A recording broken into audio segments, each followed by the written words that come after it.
We know what we're doing. We're professionals. Then, okay. Then all right. We're live. Now let me check the audio. And, okay. Then actually, you speak on your end, and I'll make sure you're. I'm pretty sure. Hello. Live. Now let me check the audio. And, okay. Hello. Then actually, you speak on your end, and I'll make sure you're. I'm pretty sure. Hello. Okay, we're good. No, we're not good here. Should just rebroadcast that and it keeps looping back on itself to be a podcast for an hour. All right. Well, we've done that, but the problem is, like, to the people watching, it wouldn't make any sense because we hear the reverb, but they don't. So we're like having fun, like trying to speak through our own reverb, and everyone's like, "Why are they laughing?" And why does it sound like they're drunk? Yeah, wash them on cold. It'll be fun on cold. All right. Are we ready? Yes. Yep. From the industrial wastelands of Michigan to the fruited plains of Iowa, this is the American Greed.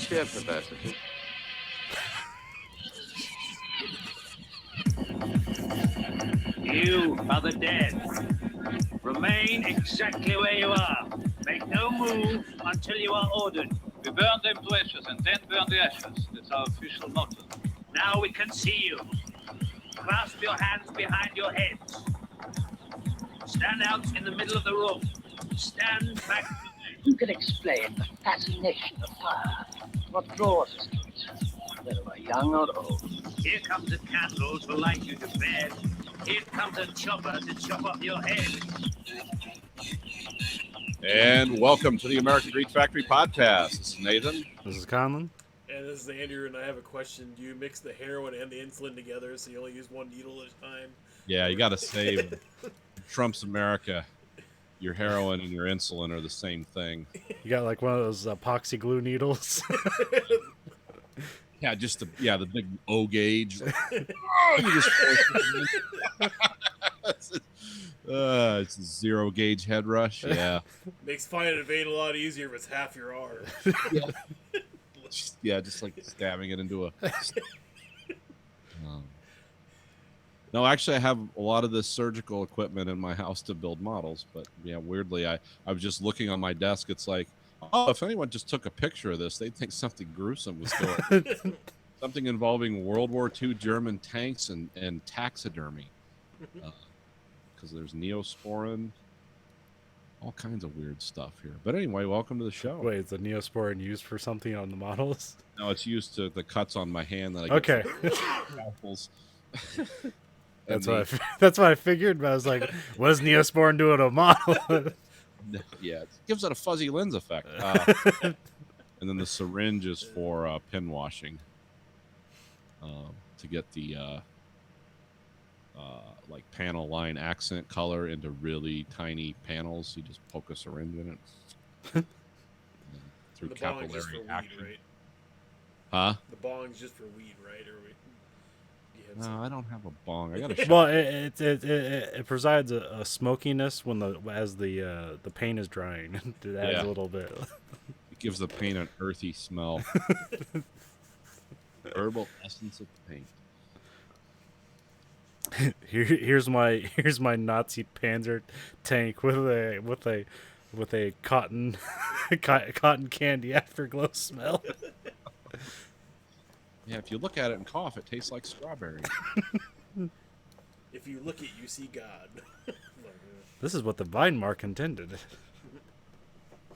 Well, there's more and more evidence that the Nazis were just like a lot of their soldiers were just on methamphetamines, especially during the invasions of Czechoslovakia and France. It's like, Blitzkrieg wasn't just fast motion and good material logistics. It was also everyone was up for the game for 72 hours.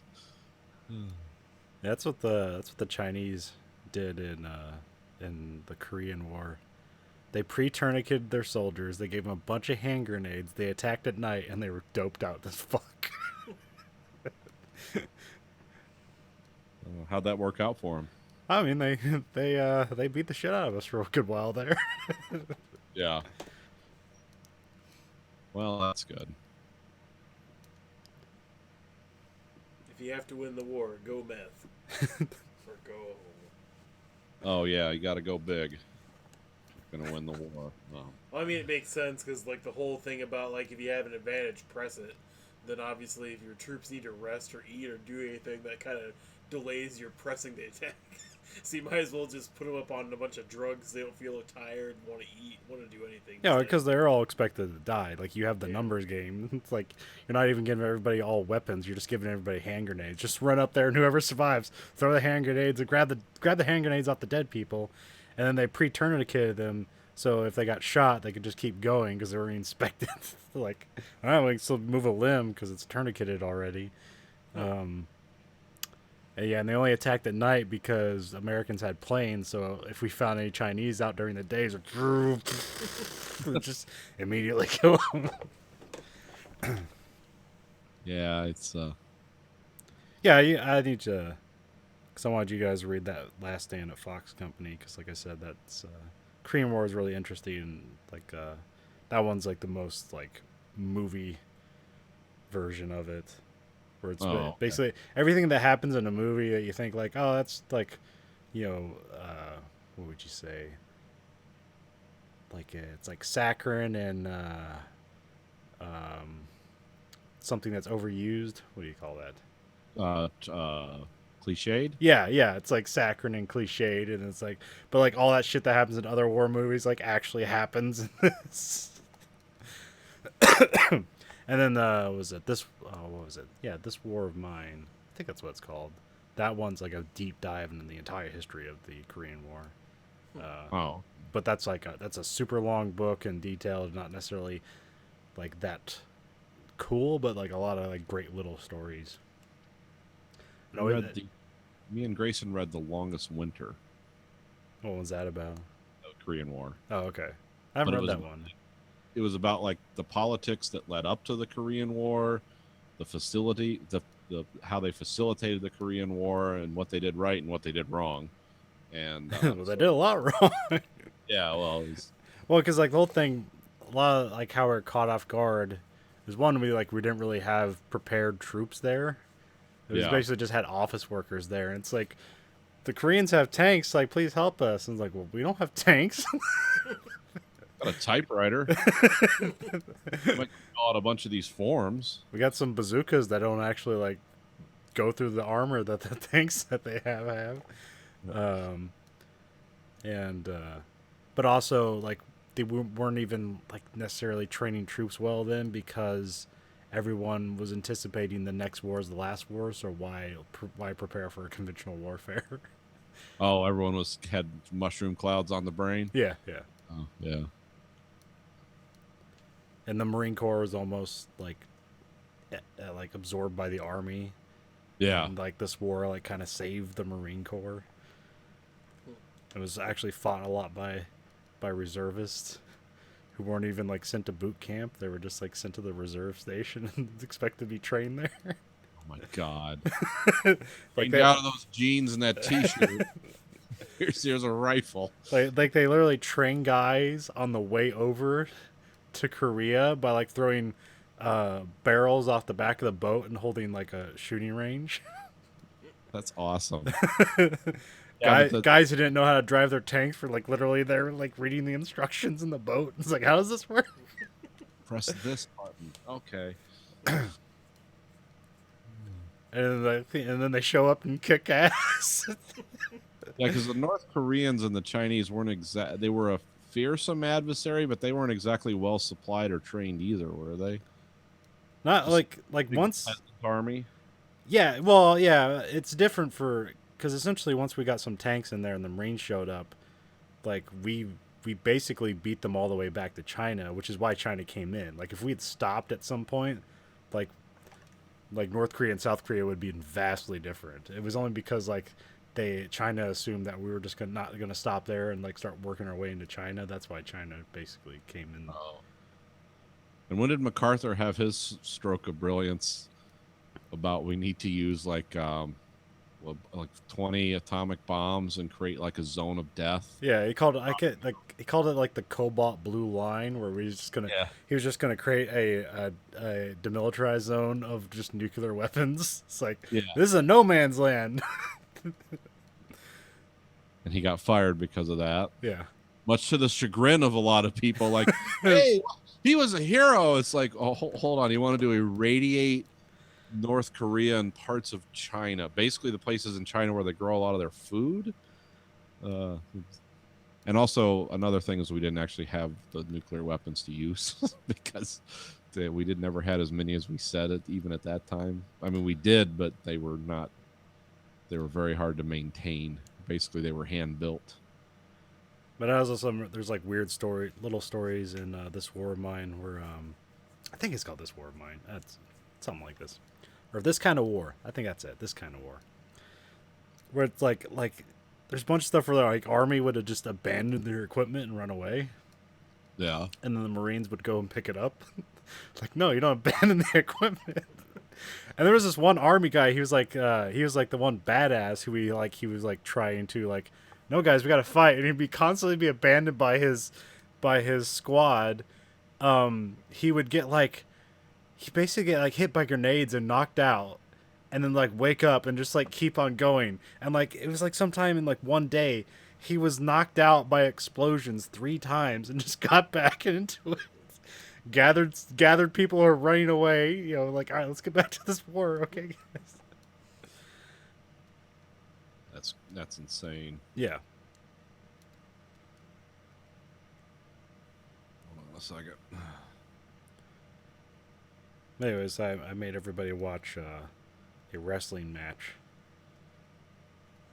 Yes. The Fiend versus Finn Balor. And this was his introductory match for his new character. Yeah. Because this is Bray Wyatt. I've talked about Bray Wyatt before, where he was an awesome character, but they always just made him lose. So all his impassioned speeches about how he's going to change things or whatever, and then he always loses. So it's kind of his character became meaningless. Yeah. And so he disappeared for a pretty long time, almost a year. And he got in better shape, and then he came up with this character, which premiered.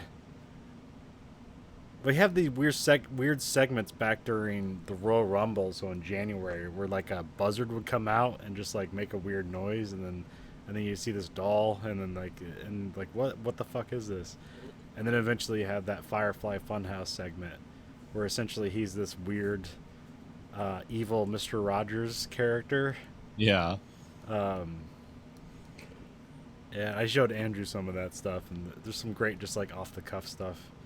Because he seems like he's a host, but then some darkness will creep in, the part where he's talking to Abby the witch, and he's like, "Oh, Abby, you're such a bully," and then she just out of nowhere says "Why won't you let me rest?"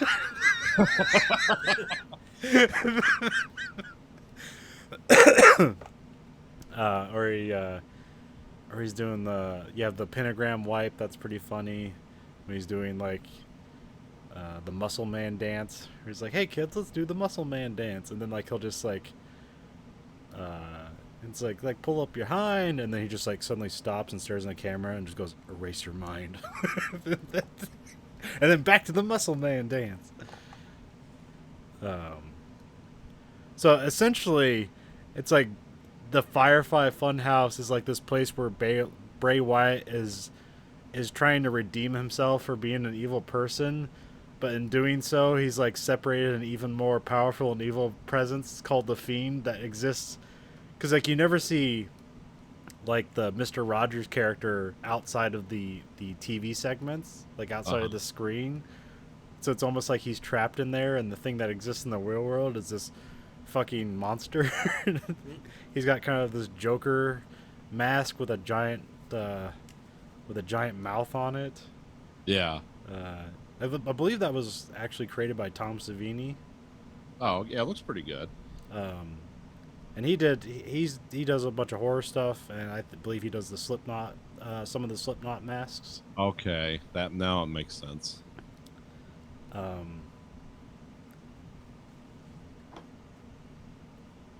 I don't know, like, what are your casual takes on it for like this thing and being a fucking wrestling show?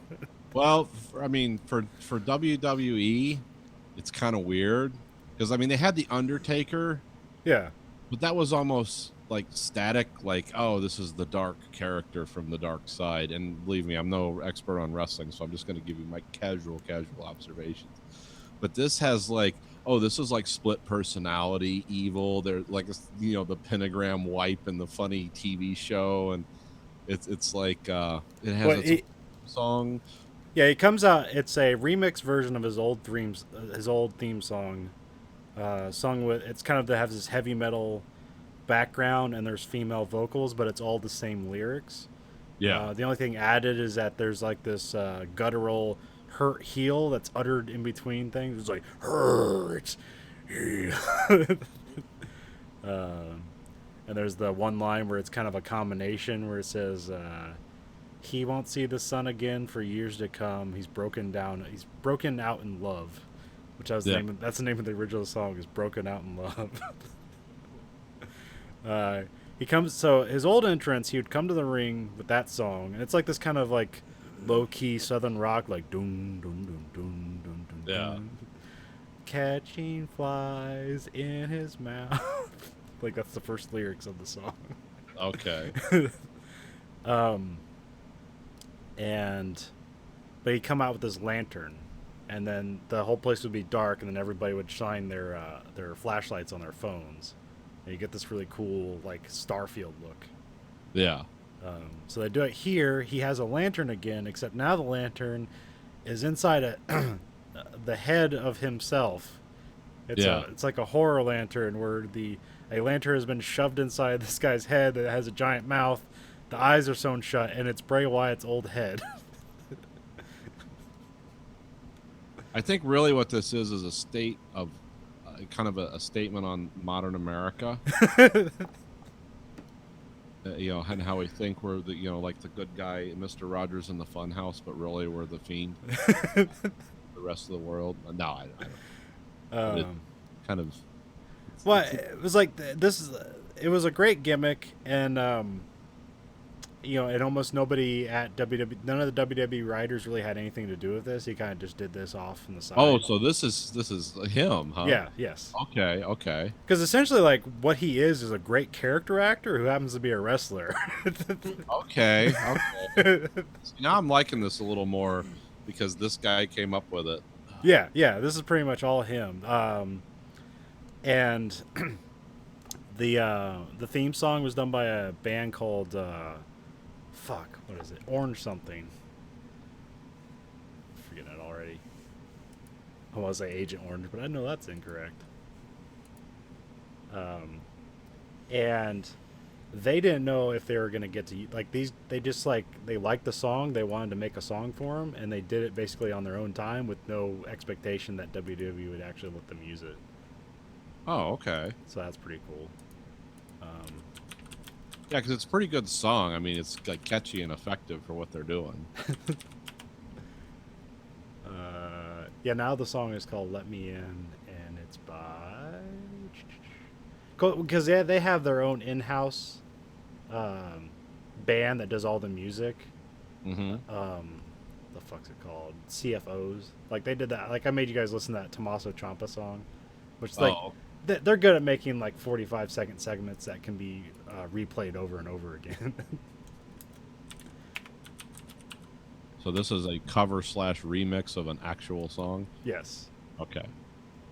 Code Orange. That's the band that does it. Code Orange. Okay. Yeah, they're a heavy metal rock band that's... Making bank in the WWE. Yeah. So what else did I want to say about it? WWE's probably like, oh yeah, well, just get to play it for free because you had no expectations. But what's good is that it's it's really easy for WWE to just fuck things up when they get their hands on it. So it's nice that they didn't completely fuck this up. They still might. It's really easy. Yeah. They might fuck this up, but the show isn't over yet. But it looks like what they might do is that they'll do like those Firefly Funhouse segments in between like pay-per-views. and Okay. just like save matches for pay-per-views, that would be great. Yeah. Because then they can do a lot more stuff on pay-per-views because they aren't expected to necessarily hold to like, hey, this should be for kids, because at pay-per-views you can kind of get away with more stuff. Because they had to like cut up the entrance on YouTube. They had to cut every time that shot of the head was the head lantern was there. They had to cut it out because I guess they were getting strikes on their channel for like gore or violence or something like that. Okay. Okay. Yeah. I guess. It's like, we don't like that he carries a severed head of somebody. It's like, no, it's his head. It's cool. Yeah. It's a statement on the duality of man. He kind of looks like he kind of looks like a more evil Beetlejuice, like mixed with like a Batman villain. So he's very Tim Burton. Yeah. He's got those red and black striped pants. So what you're saying is Tim Burton would get a chubby. Maybe, or just be disappointed for some reason. Everything about this, and again, we watched the Funhouse stuff before, but what I watched tonight, everything about this seems very like retro '90s. Like it kind of has that whole vibe and feel to it. Well, like one of the things I remember, I listened to an interview he did with Stone Cold Steve Austin like years ago, and one of the things that Bray Wyatt was interested in doing is that in modern day there's really not supernatural characters anymore because that's too hokey. Yeah. And so he kind of brought that back, and so it kind of works for him. But like really nobody else can like also do this, but it works for him because he's like I said, he's a good character actor. Found his niche and he can pull it off. Yeah.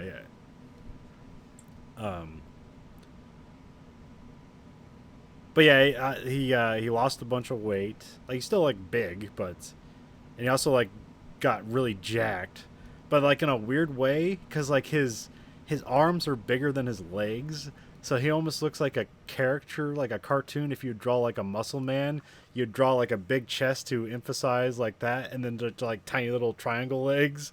Like that's what he looks like. He got torso jacked. Yeah. So Got ant legs though. Yeah, he can lift like a bulldozer. And then he fought Finn Balor.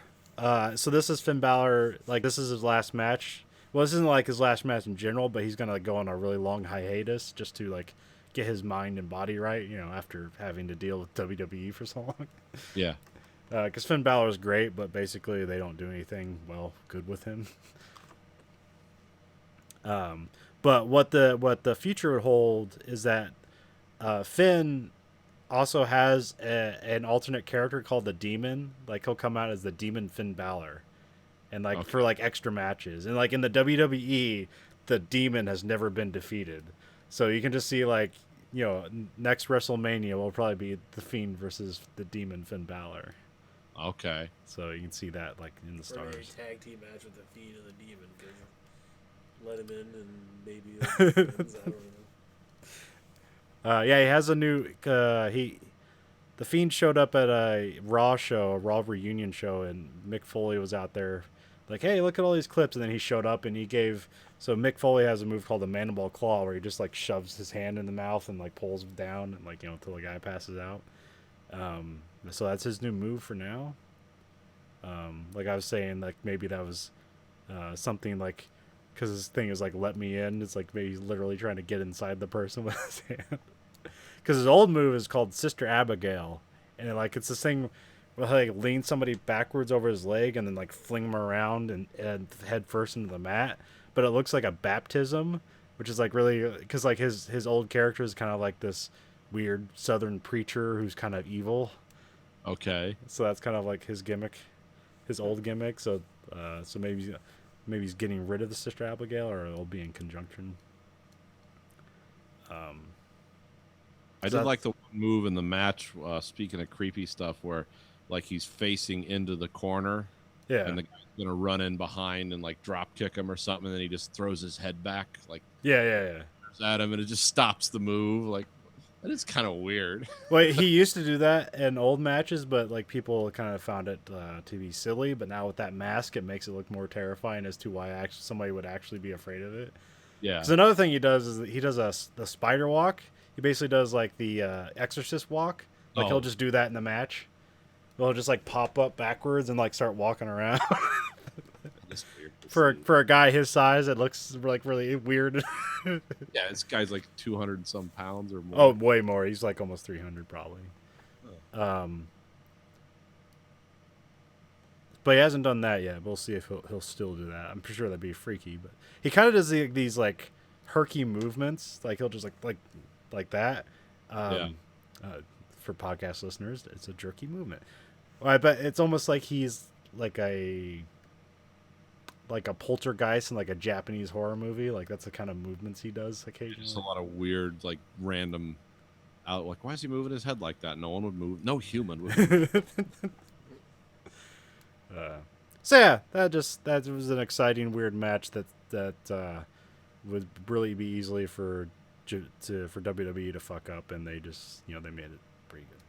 Yeah, so far. And so also considering in that whole pay-per-view, it came off the worst match of the night or the most disappointing match. So, and that kind of saved the pay-per-view, and then the match after that was also good. So, people came out of that happy.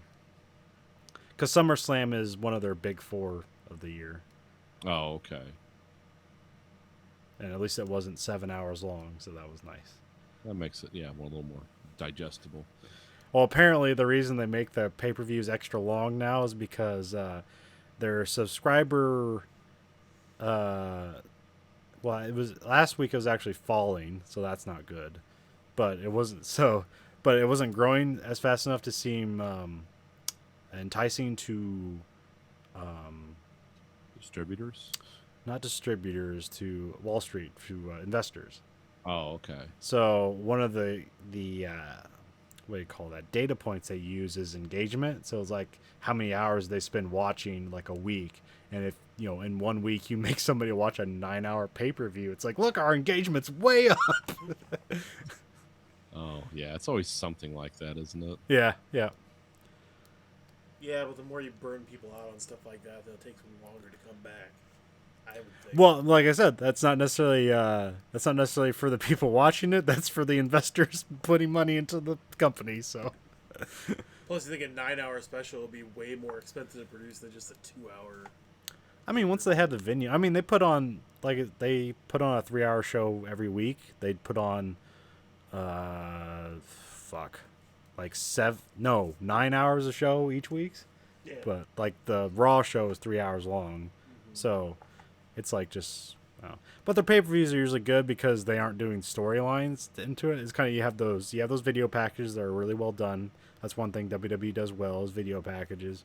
And then you just have the match. So basically it's a video package where they'll fix all the bullshit they had during Raw and SmackDown, and they'll basically they'll recontextualize things or make it look better. It's basically another edit before the final match of this for this final match of this going on, and then you just have the match. So it's pretty much video package match, and you just have all the matches. So it usually works out pretty well. But yeah, they've been that WrestleMania show was literally like 8 hours long, but I think this one was like 4 hours, which isn't too bad. Like I said, for WWE, I mean, it's all watchable and enjoyable. I mean, for the most part. But anyways, so that's wrestling. I can talk about the G1 Climax, but I'll save that for later. What was that character called? The Fiend. Hmm. Also, it's Bray Wyatt. That's kind of his alter ego, is the Fiend. I don't know how to spell fiend. It's like friend, but without the R. Called it Frood. Yeah, the Demon Finn Balor, he comes out and he has it basically looks like he has a venom mouth that where the top of the mouth is his half of his face and the bottom of the mouth is his chest. And then it'll come out in various where it's black and red, and then it'll have dreadlocks. So that's the Demon Finn Balor. We're getting back into supernatural characters, huh? Yeah. I mean, for this. Well, that's good. No, I don't think anybody else is doing supernatural. They try to do something with Mojo Rawley where he's looking into a mirror, hating himself, and then then like the mirror cracked, and then like he had like this face paint that made it look like it was like a blue mirror crack on his face, and then they did absolutely nothing with that. It's like you just imagine Vince McMahon looked at it and was like, what the fuck is that? Get rid of it. Like, we're paying him good money and he's a good performer. It's like, I'll have him sit at catering. Get me more John Cena. He's doing a movie. Find The Rock then. No, he's doing. He just retired. Oh, did he? Where's Roman Reigns? He has cancer. Fine, give me Hulk Hogan. No, you don't want Hulk Hogan. Oh, they brought him back a bunch of times, but I guess to their point, they took Hulk Hogan out of so many things for like 3 years, and they decided like, okay, he served his jail time, quote unquote, like, and then we're gonna bring him back. So I guess it's respectful that they did that. So. Well, But I like nobody has to forgive him. Like the Hulk Hogan's still a piece of shit. yeah, but we all say and do things we wouldn't want clandestinely recorded and broadcast in public. Yeah. So, I do think there has to be a way home for people. I don't think you're going to see it in this political climate, but No. you might eventually. I was surprised to learn how much of an asshole Jackie Chan is in real life this week. I don't know. Jackie Chan do. Oh, because it all started with me like looking up the lead actress for the new Mulan like remake for Disney, came out in support of the Chinese government or whatever versus the people in Taiwan. So, or not Taiwan, in Hong Kong. So a bunch of people came out and said, "Hey, we're gonna boycott this movie now because she's a piece of shit that wants to back a Chinese government that'll probably just pull off another massacre this weekend or whatever against their own citizenry." And so it's like turned into like, oh yeah, if you think she's an asshole, look at Jackie Chan's history. I'm like, oh really? Like I read his autobiography, it didn't seem like he was that big of an ass. And it was like, oh no, he like, Oh, I'm gonna write this. I better make myself the biggest asshole. well, I mean, some people are honest about their upbringing or mistakes they've made sometimes. I mean, not all the time. They're not totally 100% honest about shit, but at the same time, it's like, oh, I guess I didn't know, like when Hong Kong was still under British control, like he kissed the British ass really a lot and sided with them on stuff. And as soon as China took control of it, he was like, oh yeah, China's so great. And it's like, fuck British, fuck the British, fuck everybody else. And, Sometimes people are just people. I don't know. oh, I know, but like he cheats. All right. He's cheated on. His wife Another before. wrestling analogy. This guy is named Sammy Callahan. He's pretty good, but then like you'll hear things like, oh, he's a fucking asshole, and here's the reason why. And then you hear things like, oh, he's great, and here's the reason why. It's like, oh, it turns out he's a person who like has good days and bad days. Sounds like Jackie Chan's a survivor. Yeah. How can I succeed now? Who's in charge now? Who do I have to jester up to to keep my job? 'Cause I will.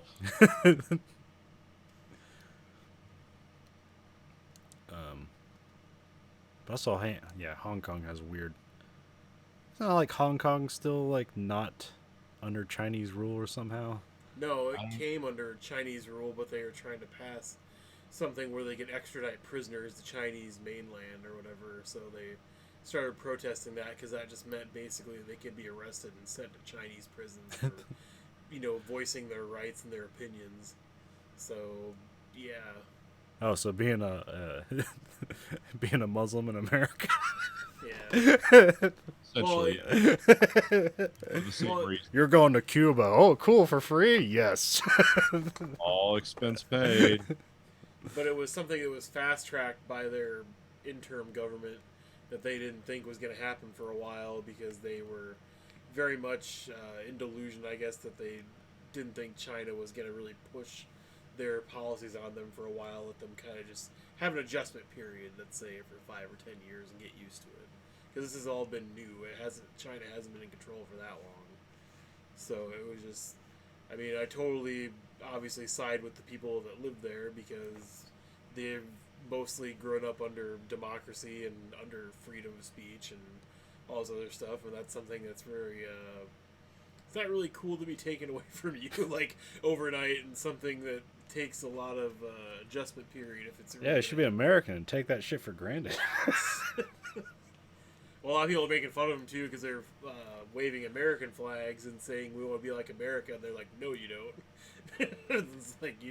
It's like you like the idea of what America should be, but it's not actually America. You're not actually liking America right now. So You should be like Sweden. Everyone's happy, and also everyone is killing themselves. Yeah. The happiest country in the world, but the highest suicide rate. We're happying ourselves to death. Oh, and all the people we let in from desperately poor countries that, you know, where they're going to live 1,000 times better than they ever dreamed of, they're just going to run around and rape everyone. Don't talk about that. Because that's being alt-right. technically, I mean, at least Trump tried to buy immigrants this week with his, you know, knocking on the tires of Greenland to see if the Danish government would sign Greenland, over. or as we call it, the Northern Resource Area. I mean, at least the Danish, you know, government was nice enough to be like, yeah, we're not just gonna sell you 50,000 Danish citizens. It's like they govern themselves. We're not gonna just like pull this off as like Victorian era and just like sell you shit. Like, oh, you want land? Give us a good number.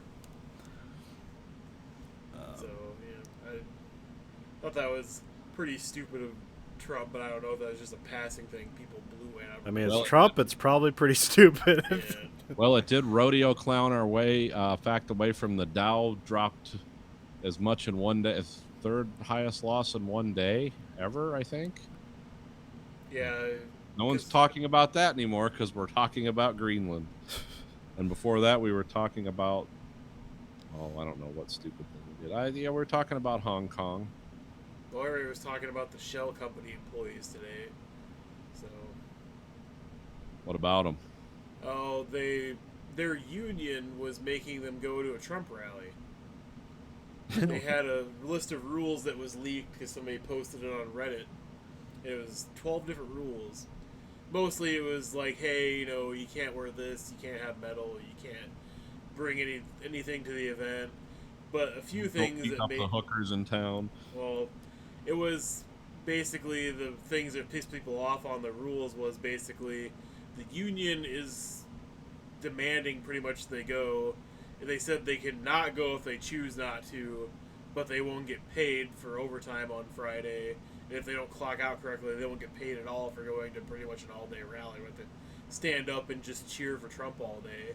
And then they're like, don't be butthurt or whatever, like, don't protest and don't do anything stupid. The union's totally behind this or whatever, so don't make your union look bad. And it's like, yeah, that's like exactly what I would That's the want to do. solidarity I want. And paid union dues for. Yeah. So yeah, that was kind of the talking point. But yeah, there's the whole talking point this week with Trump rally was like, oh my god, it's so amazing how good the economy is, and man, look at this economy. But too bad it's gonna turn to shit when somebody else gets elected. If that happens or whatever, you better hope nobody else gets elected. And it's like, President for life. and it's like it's turned to shit now. It's like people are already like did you guys hear about the guy that predicted Bernie Madoff? Like came out and said GE is basically bigger than Enron. The this shell week. company, yeah. Yeah, Or it's Yeah. a hollow house or an Potemkin village or something. yeah. He says it needs like something like $11.2 billion in asset rule, and this before the year end to actually keep it afloat. So basically, it needs to generate $11.2 billion in sales. This why I had like $20 billion in debt they can't suffer.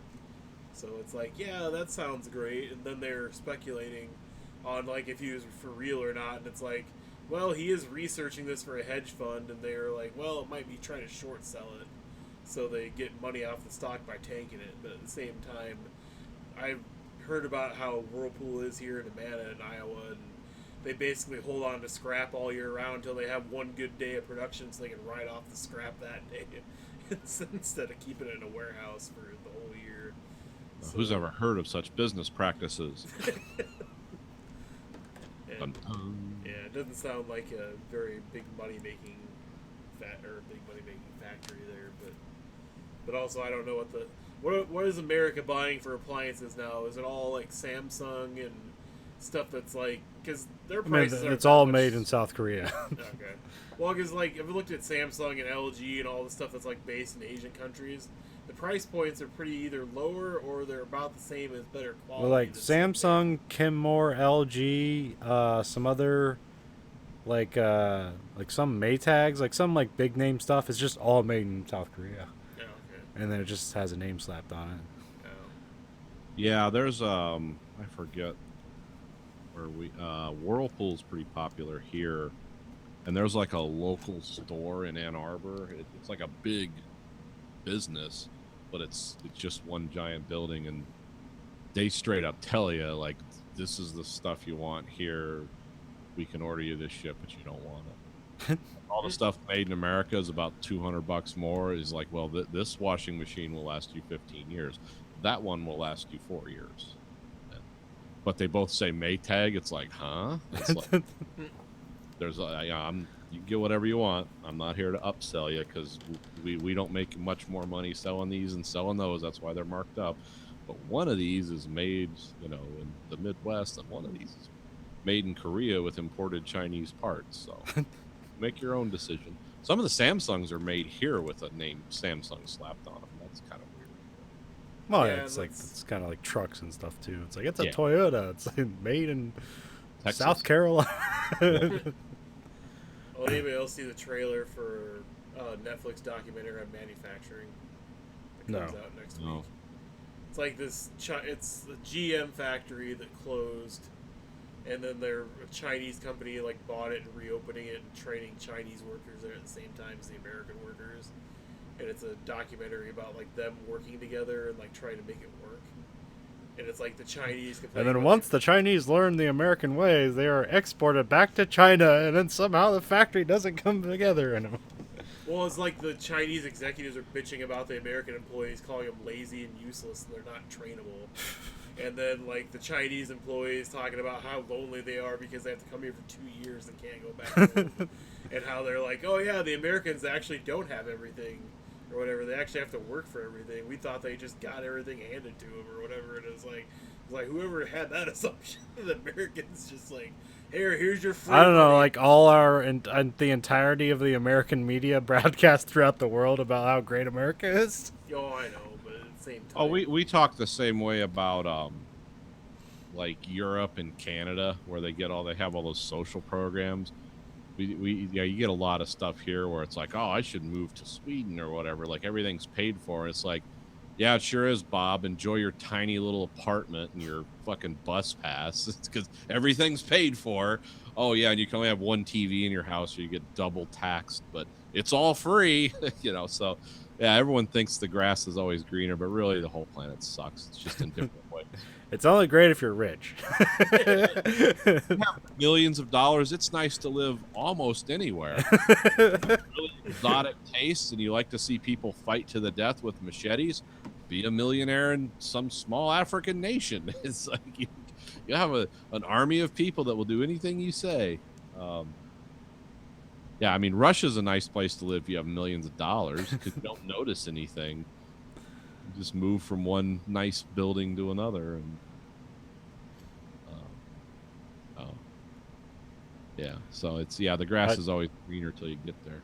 What I did see on Netflix is a show called The Naked Director, Okay. which Tell me is it's essentially the Japanese People versus Larry Flint.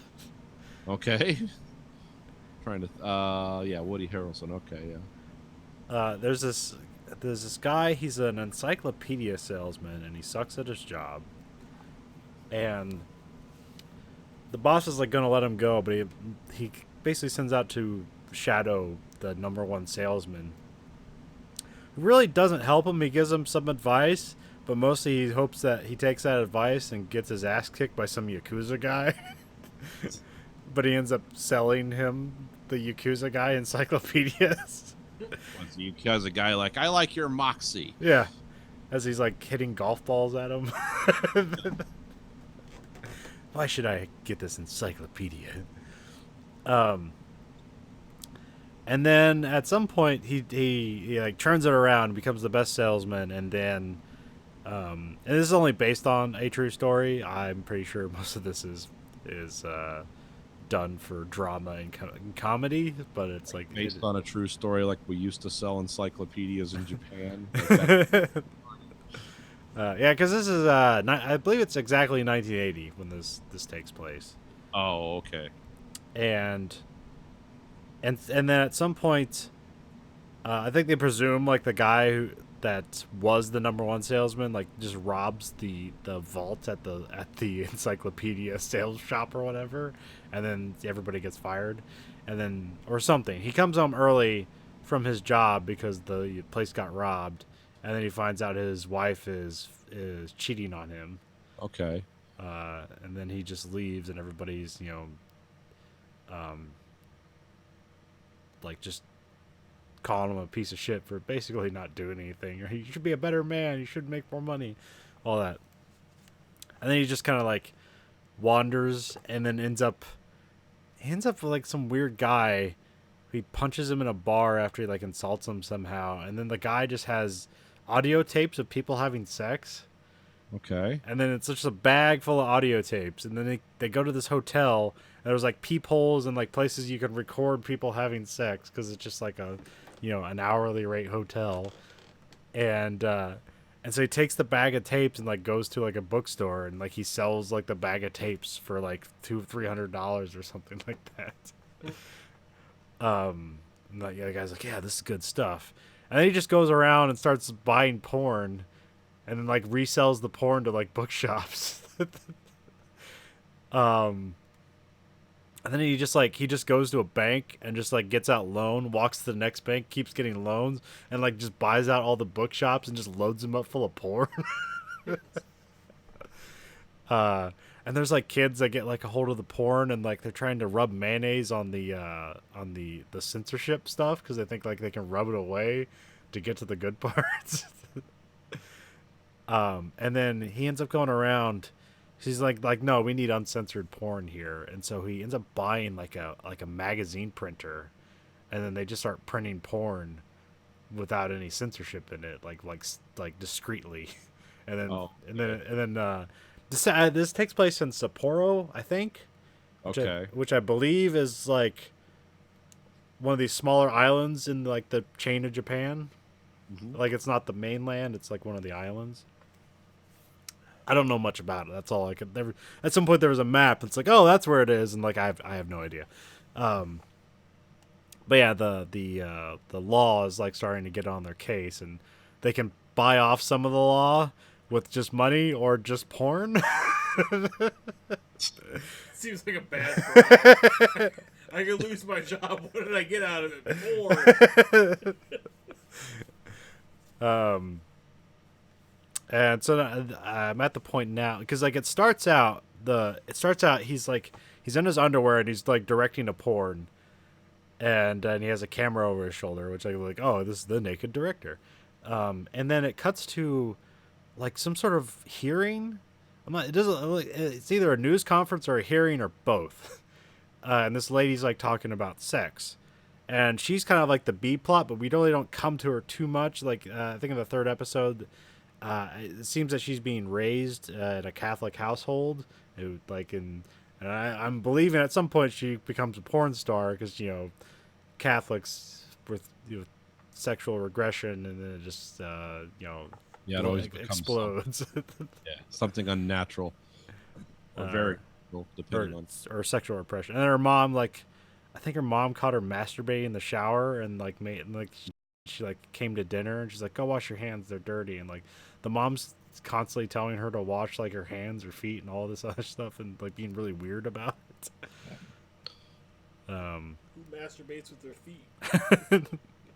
Well, it's like when they walk in the door, like Japanese, they leave their shoes outside because like you don't want to get the inside dirty. So, but then like they walk inside, and as soon as they walk, and she walks inside with one of her friends, and as soon as they get in there, the mom's like, you and your friend go wash your feet. And then the friend's like, what? Like, yeah, I guess that seems pretty weird to just somebody enters your house, like, go wash your fucking feet. like I took my shoes off. What's going on? Is this a fetish or a clinic? Or both. I think on like third episode, I think we're start getting to the part where he's gonna start making like porn movies rather than the magazines and audio tape stuff. So, and then so it's all about Japanese censorship of porn and pornography in Japan.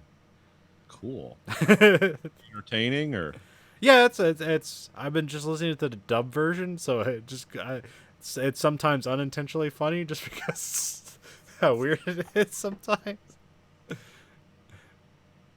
Because I remember there's the one part in the beginning where he has his camera over their shoulder, and then, like, the guy's talking, and they're like doing their best to try to match a thing, and then like the way the guy who's dubbing it is doing his energy is like, people have seen my asshole. Come on, show them your asshole.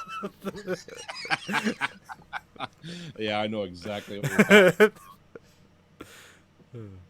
Get your asshole out there. So yeah, that's The Naked Director. Naked Director on Netflix. Is this a series or just a? It's a series. I believe it's 8 episodes. Oh, okay. It got recommended to me, so I thought it was just a new show that was recommended to everybody. But I'm guessing because I've been watching anime, it's now starting to suggest things to me. So it's like, oh, you watch Kill la Kill. Here's some Japanese pornography.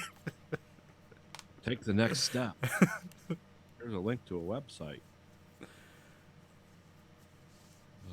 Well, let's see. Our friends, the Russians. But it is like interesting to see, pornography laws in different areas, I guess. Yeah, How they it's have different. weird. Because what were they doing? Like you can't show pubic hair, like that kind of stuff. Yeah. It's They like can't- it's like specifically the pubic hair, which Yeah. I don't know, like if someone's shaved, if that just nullifies it or not. But there's different. They go into some of that stuff in the show. So if you want to like have a weird feeling that somebody's gonna walk in and look over your shoulder, like, what are you watching? Watch The Naked Director. If you want that feeling constantly.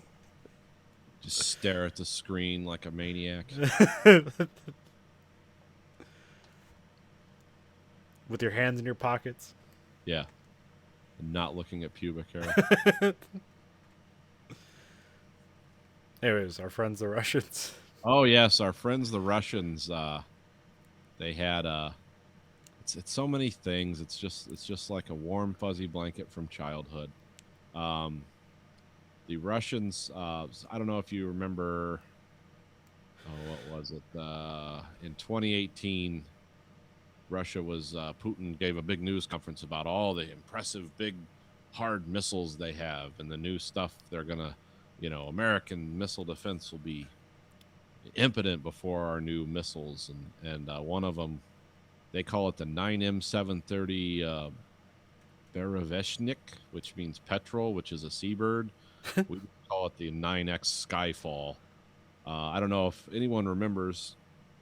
I don't know, a year ago or something, I talked about one of my favorite psychotic wonder weapons that never was. It was the Slammer or the Pluto rocket. It's the supersonic low altitude cruise missile that could fly at like Mach 3 at 400 feet off the ground, which means that would kill a lot of people just by itself.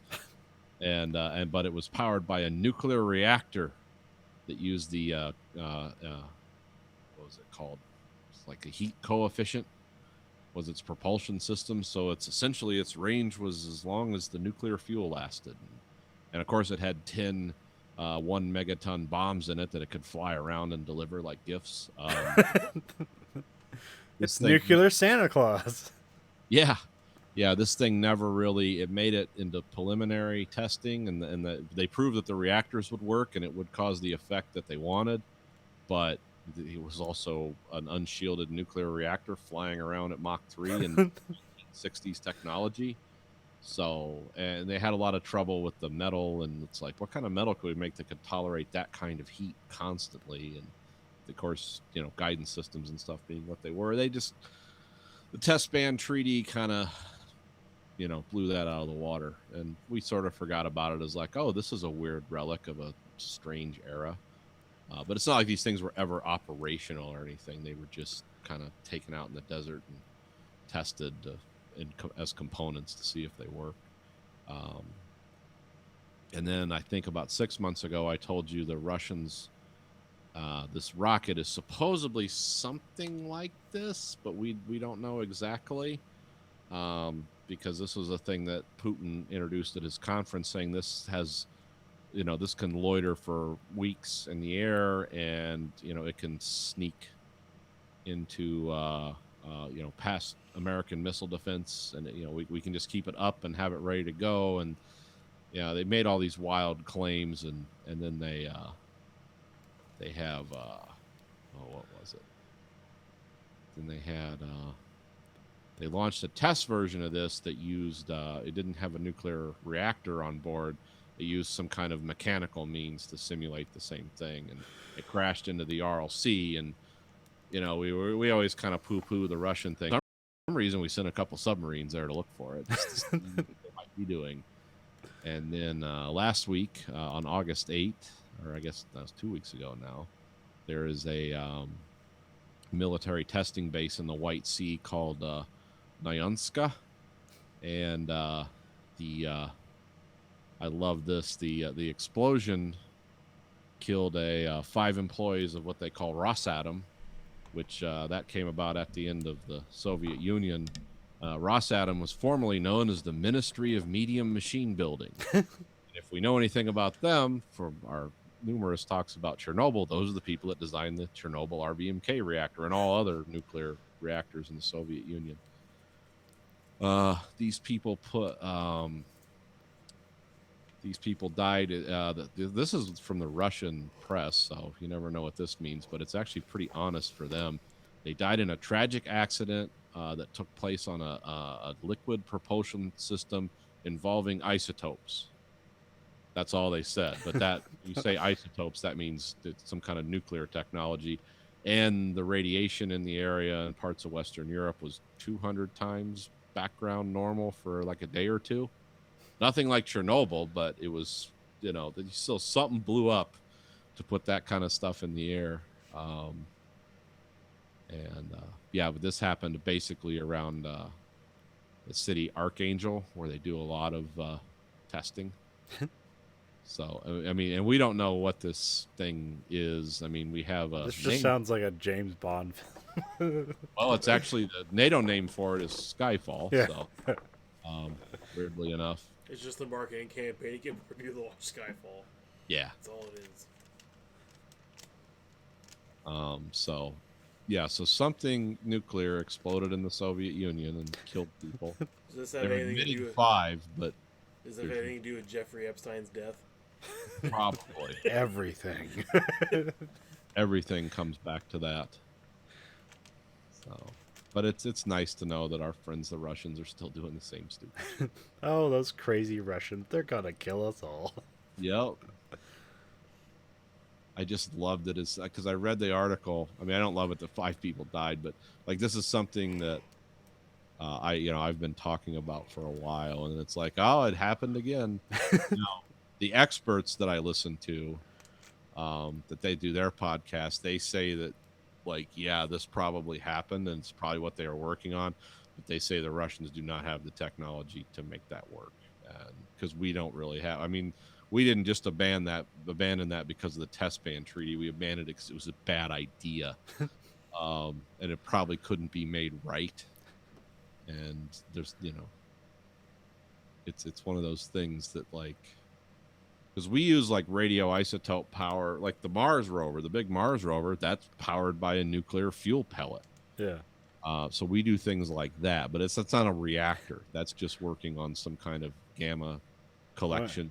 You remember that show, The Ascension, and that was based on some rocket design where you just you just have this giant base that's impervious to nuclear weapons, and you just launch a nuke behind you to propel you forward. Yeah. It's like, that's insane. Yeah, we've talked about NERVA before. The what was going to get us to Mars in the 70s. Yeah. What does that mean? Nuclear enhanced rocket vehicle, or yeah, that's just liquid hydrogen poured over an open nuclear reactor that will ignite it because it's very hot, and then that will throw you to Mars. And, And that's one of the. This ties in with another thing about like people wanting to raid Area 51. Okay, that Nerva rocket, they built 5 of those fucking things and tested them in tunnels. And then when they figured out, hey, we can't launch a nuclear reactor from Cape Canaveral in the air with a bunch of hydrogen behind it, because if something goes wrong, you're going to irradiate Florida with some nasty, heavy radioactive material. You mean they aren't already? Yeah, well, something's going on. So they decided, well, we've got all these reactors. What do you want to do with them? And they're like, let's take it out to Area 51, put it on a remote control train, and blow it up. And they actually did this. You can watch the video on YouTube. But that's why they don't want people running, because they did this a couple times. That's why they don't want people running around Area 51, because they took unshielded nuclear reactors, ran them up to full blast, and filmed them exploding. Because why not? And then they said they cleaned it up, but I don't think they did. They probably got the big chunks, but We'll put a sign out. Don't walk here. sign. So that's why you don't raid Area 51, folks, because the Nerva reactor, and that's the shit we know about. God knows what else. Because people that are just, all these PhDs, like, let's blow up a nuclear reactor because it's cool. So, yeah. These kind of programs, our weapons experts doubt the veracity of the Russian claims that they have or are close to developing this. But the Russians did something. So far, 5 people. They fucked something up. Yeah, the Russians fucked something up. But they have biggest, hardest missile. So when's this stupid Area 51 thing supposed to go again? Oh, I don't know. I think remember. like the 20th or something like that. Yeah, I was like, I thought it was sometime like the 20 something of August. I mean, the original guy said it was just a joke now or whatever, but at the same time, I wouldn't put it past some people doing it anyway. Well, like in the G1 Climax, the Bullet Club are advocating people invade Area 51. So I guess if you're on television in Japan, you can just like incite criminal acts in America. That's fine. Yeah. But at the same time, there's been no it's been huge on the internet, like memes and everything else. Oh yeah, like they have the, I'm not sure if it's real or not, but they have those photos of like of the police being shown. This is what a Naruto run is. Yeah. Oh, showing people how to break a suicide charge and stuff. No, there's an anime called Naruto. I'm saying it wrong. Naruto. Fuck, I'm saying it wrong. Anyways, what's famous from that anime is that he runs chest forward, head out with arms back in a V. Yeah. That's a Naruto run. And so that's the plan, is to like, that's how you're supposed to run when you raid Area 51, is like Naruto. And so police had to be shown like, this is what's going on. This is what will happen. Is it even worth speculating, like if people showed up, what they would do? Probably nothing. Yeah, I don't think they're just going to start mowing people down. No. They'll intercept them beforehand. Or just do something terrible, and then we'll get it on film and be like, what's wrong with America? Well, I was just going to ask if, like, anybody, since it's so popular with social media and stuff, like Taco Bell hasn't come out with an Area 51 special for that day or something, or eventually you're gonna be like only the losers would actually show up to raid Area 51. Like, that's the people who believe, and like, fucking loser. Why did you ever believe in yourself and your lies? Did you think this was going to make your life not empty? You were wrong. I'm glad you're dead. That's what the internet would say. I want to see if there's like a GoFundMe page for like travel expenses to Area 51. Probably. Area 51. Like, I need to be part of the raid. Well, understand, if you fund that, you're funding terrorist activity. They will come to your door. If you want to go to jail for 20 years, give them $5 to see if Brody and his autistic friends are going to get mowed down by the men, you're going to go to jail for that one.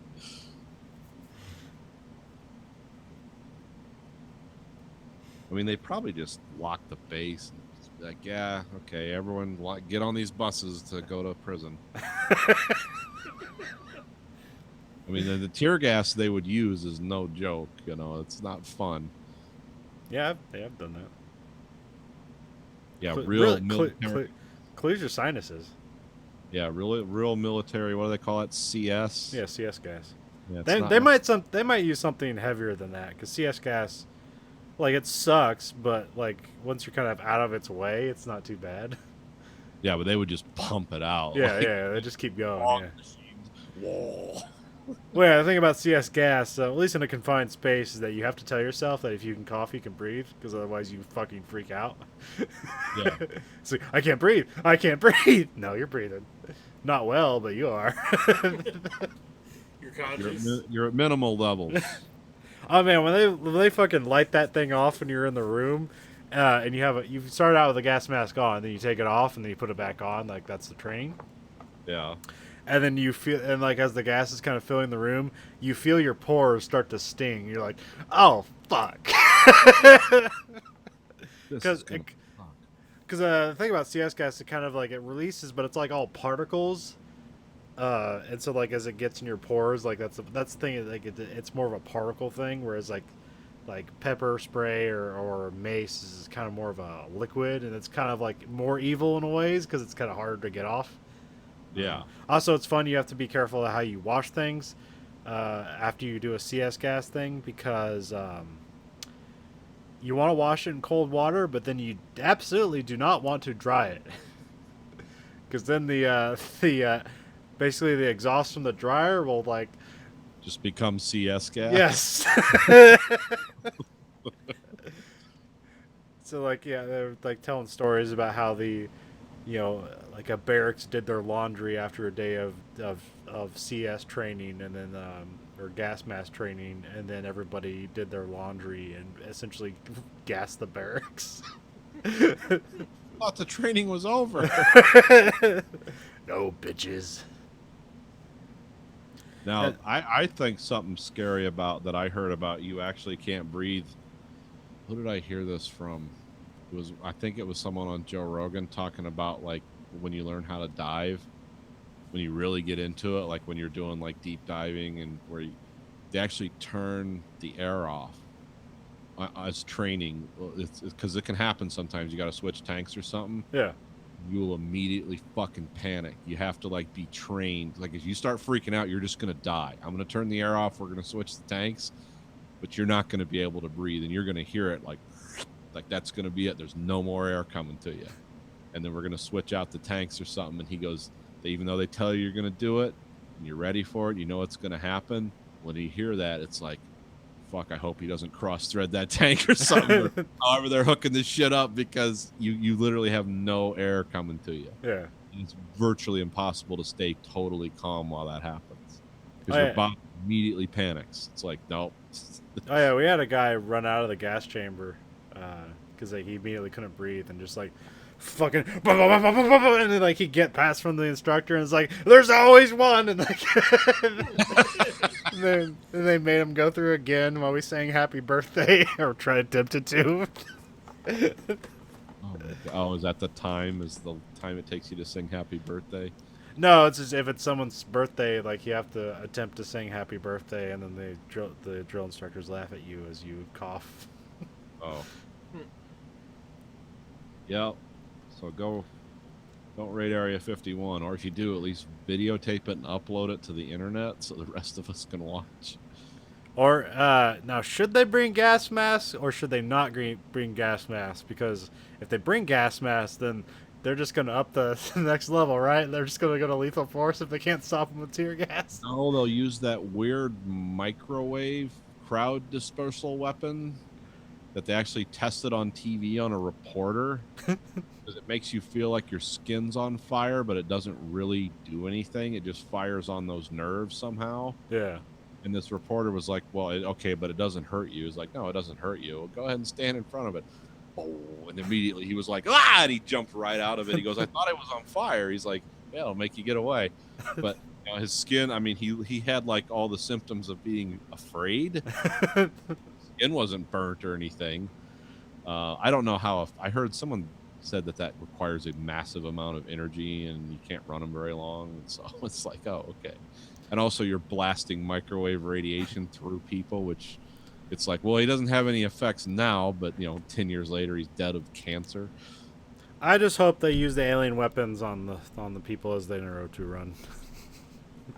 It's just the war of the You'll worlds. just see people mistaking really good tear gas and micro weapons for alien weapons. You just see a puff of smoke and a vague hint of a skeleton, and then nothing. No, I want the ones from Those the names are really 1950s don't like War of the Worlds, and they make that sound too. The whir. Yeah. And what were they doing? Because it's the same thing phasers do. It's like, oh, it's breaking atoms apart. Breaking matter apart at the atomic level. It takes a huge amount of energy. But of course, they don't point out it's like actually it would explode like a nuclear bomb if you did that. But it doesn't look cool. And also, it would take 10 times the energy to do it. Maybe they have that. Who knows? Haven't heard anything else about that nonsense. Did everybody listen to the Slipknot album yet? No. Oh, okay. I listened to a few of the songs. You go check the headphones. I can't hear Nathan at all. anymore. Okay. Well, you're not missing much. Okay, so it must have been a loose connection because it was. Is it back? Jimmy in it, yeah. I didn't start screaming racial epithets at the top of my lungs or anything. Just declare my allegiance to Steve Bannon and the New War.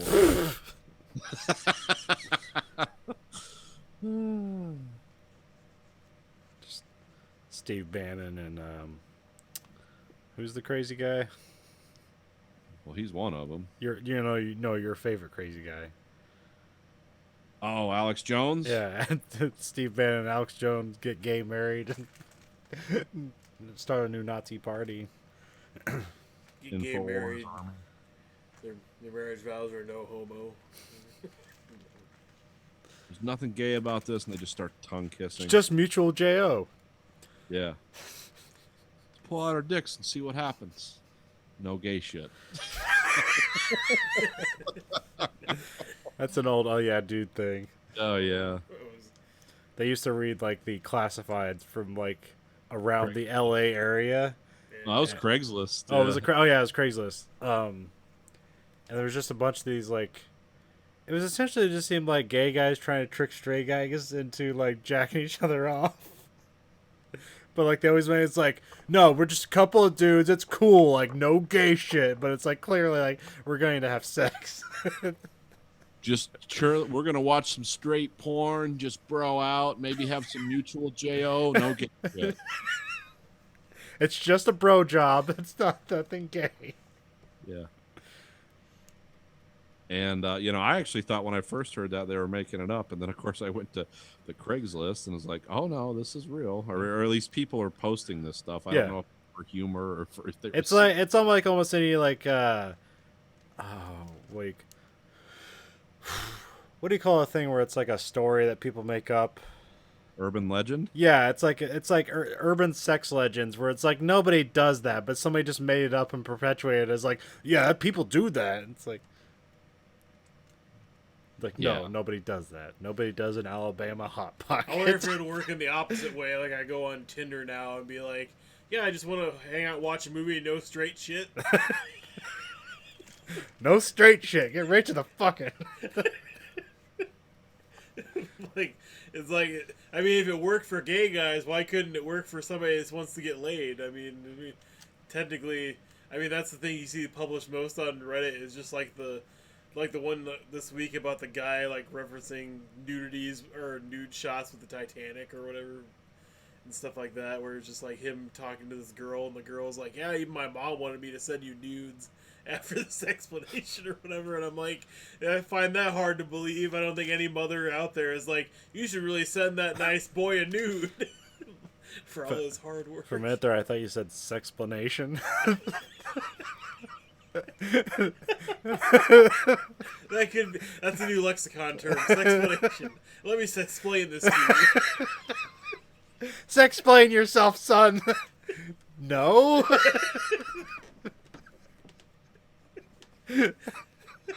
Yeah. But no. Nathan, do you think that'd work? I think anything would work anymore. I mean, the internet is such a dungeon of dark desire. and weird humor. Because people make jokes out of anything. And it's stuff that's like just wildly inappropriate. Like, my daughter has cancer. This is a fundraiser. And then someone will take all the images and like make it into some kind of like clown thing, or just say the worst shit in the world in the comments. It's just a scam. Show me a corpse. You know, I don't believe you. And it's like, oh my, you'd never do this in real life. Well, it's the internet. You have to, you have to be. It's the anonymity that keeps people safe for the most part. Yeah. I like the. Well, I'm not sure if I like it. I just laughed because it seemed funny, and whether it's true or not, it feels true. It was Calvin and Hobbes, and somebody re-edited it. So we're like, the father's talking to Calvin. He's like, "What do we say when we want to get? What do you say when you want something? You know, it's like you're supposed to say thank you." And he said, he goes, "I'm offended." Oh, yeah. What's the magic word? It was the Family Circus one. Was Oh, okay. Was it okay? Yeah, because I put that on my Facebook. Like, what's the magic word when you want something? I'm offended. Not wrong. Yeah, unfortunately, that's like the only time anybody's ever listened to me at work was when I said I was offended by someone. And then that's the only time that any action has ever taken place. So that's kind of sad. I've heard that from one person at work. Like something, and of course it's me, so you know it's not good, but it's somebody said something like, I didn't like that thing you said, that was really offensive to me. And I was like, yeah, okay, so now what do we do? He's like, I was just letting you know, I just found that kind of offensive. All right, I acknowledge that you said it. Where do we go from here? He's like, you're a fucking asshole, dude, you know that? It's like, well, yeah. That's kind of my thing at this point. I'm gonna be dead in like 10 years. Am I supposed to just make a bunch of friends? And it was something innocuous. It was like, sometimes I really do say offensive stuff, but it was like, I don't even remember what it was. This was so long ago. It's probably just him being offensive towards you, being a dick towards you because you mildly offended him. Yeah, well, I mean, this wasn't a guy who was on anyone who actually says that, like, whoa, hold up, you offended me. They're probably not riding a healthy emotional wave anyway. So it's like, oh, this guy's just looking for some fucking reason. You want a friend? Is that what you're really telling me? Because you're not going to get that either. So I'm not going to apologize or be your friend. So whatever journey we were about to take to Crazy Town, I just derailed that train. So. So what's life like outside of here for you? What are we looking at? No gay shit. Couple straight bros drinking a bunch of brewskis, and me waking up, unable to walk the next day. No gay shit. Got like a bowling pin shoved in my ass. Don't know how I got there. Well, how could you not know? Well, if I was, like drinking a bunch of brews and one of them tasted a little bitter and I wake up the next day. It's like, I don't know how that got there. I can be pretty sure who put it there. It wasn't me. So I don't hang out with people. Yeah, I made you a drink. No, fuck that. I know what's going on. I'm going to get bowling pinned. So let's knock some things off our television list. Yeah, why don't we do that? Because we have this list up and we never talk about it. The unauthorized Bath Brothers experience. Okay. Lonely Island. No. What's his name? Andy Samberg and... Do you remember the one HBO, like, fake sports one where it's, like, called 7 Days in Hell, and it was, like, the tennis episode? And it was, like, Andy Samberg and... Kit Harington. Yeah, and they, like... Oh, that was great. Anyways, it's just this weird kind of, like, music video movie about Jose Canseco and Mark McGuire, and they're, like, rapping and shit. And okay. And it's the Lonely Island guys doing it. Oh. And it's been long enough that the only thing I remember is the opening song where it's like whenever Andy Samberg plays Jose Canseco and they're like doing some song and they're like, He's like, they call me Jose, and they cut to Mark McGuire, and he goes, and I'm Mark, and the music completely cuts out. Like, there's no Mark there. It's just like, Mark's the boring white guy. And they're like, now let's do this rap song, Jose. Yeah, it's funny. You should watch it. I've forgotten everything about it. Do you remember anything about it? Yeah, it's very like 80s montage. It's like I'd say like it's like 6 or 7 different songs. It's like a half hour ish, or close to that mark. There's a lot of weird parts where it's kind of like is everything supposed to mesh together, but it's kind of like just telling the story of the Bash Brothers in Oakland and like their steroid use and just like popularity, but also like And somehow Jose Canseco is lonely. He has to shove a broom up his ass for some reason. Well, I mean, it's like you got the oh fuck, I'm trying to think of the favorite one. It's probably like them taking girls back to their apartment, or the drive-in, like where they go to like have a street rap battle with somebody and shit. Like, there's a lot of good weird parts to it. There's no like standout like this whole thing's amazing. Like it's hit. I think it's only like half an hour or so. Yeah, I mean it's like quick. hit and miss somewhat throughout parts of it, but it's still pretty good. And it's like, so exactly why did anybody want to make this? I mean, they can. I mean, they're still making their second movie. Like that 7 Days in Hell or whatever it is. Like that was really funny. Because like I mean, have you ever seen this like a HBO sports documentary? Well, I mean, like the Real Sports with Brian Gumble. Yeah. So it's like that, but it's just, but then like they take it all seriously, but it's just like this crazy stuff. It's like a tennis match that like never ends. Like they just and then they end up like, and then like they die at the end of it and nobody wins, and it's just all this crazy nonsense. And then they did one like that with about bicycle racing or the Tour de France. Didn't they do one about the Westminster Dog Show that was really or it was something? This probably wasn't this group, but it was someone who did like this was a documentary on sports. Well, yeah, there's the Best in Show. But it was one that it wasn't serious. But it was the thing they did was a joke. But the people actually involved in dog shows are so fucking weird. Everyone thought, oh yeah, this is straight up. This is real. I think it was one of those things where like the fiction wasn't as weird as the reality. Oh, I don't think I've seen that one. No, well, it was a long time ago. But yeah, I remember Best in Show as a mockumentary, but you're saying this is like the real people, but it just comes off as extra weird. No, it was meant to be funny, but it wasn't actually as weird as the real people. Oh, okay. It was like they're doing like extreme stereotype, kind of like remember when Tom Hanks did that Saturday Night Live thing where he was like his daughter was in a beauty pageant but for little girls, and he was this weirdly over involved dad. And he came across as a real weirdo, and it was meant to be a joke. But it's like, oh, Tom Hanks isn't nearly half as weird as the people that really have those pageants. So yeah, I think I get what you're talking about, the gist of it. It's on Netflix. Give it a watch. Like I said, it's 30 minutes, quick. Authorized Bash Brothers. Yep. Okay. I saw the Tick season 2, which was really good, and then they fucking canceled it.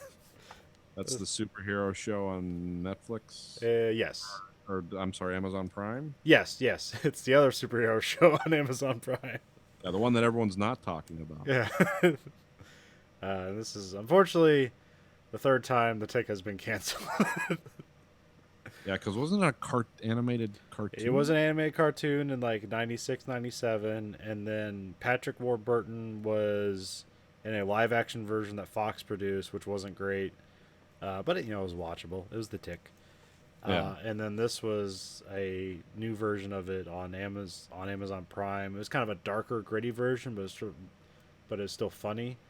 And season 2 is really good, and they fucking canceled it. So. Yeah, I never got the sense of humor in that show, so I never found it funny at all. I tried to I watched the pilot and I watched one of the episodes of the second season. I didn't find any of it funny at all. Yeah, I don't know. Yeah, I don't know how. Yeah, there's nothing I can do to like prep you for it. Like I can't recall like what's the funniest thing, but it's more that it's just ridiculous. But everybody knows it. It's like, hey, isn't this ridiculous? And like, yeah, but like we're still operating under the conceit of superhero stuff too. Because I've heard a lot of different podcasts and movie review and show review things talk about The Boys. Yeah. And it's funny how everyone like almost has the exact same reaction. It's like, yeah, the first 2 episodes are horrifying. But really cool. And whoever plays Homelander is an awesome actor. And But I really like Peter Serafinowicz. I think that's how you say his name. I've heard that name said that way, yeah. Giant British guy, and I get the way he does the tick voice is really well done. Cause I don't know, maybe that's like something I like is the way that like old timey kind of 50s voice, like haha Arthur. Like I really like that stupid shit. And like his well, I can't remember. He had different battle cries, but in the comic book and in the original animated cartoon, his battle cry is spoon. So like as he goes into battle, he just go spoon, and then like go kick people's ass, and it makes no sense whatsoever. I like their version of the Punisher as a guy just named Overkill.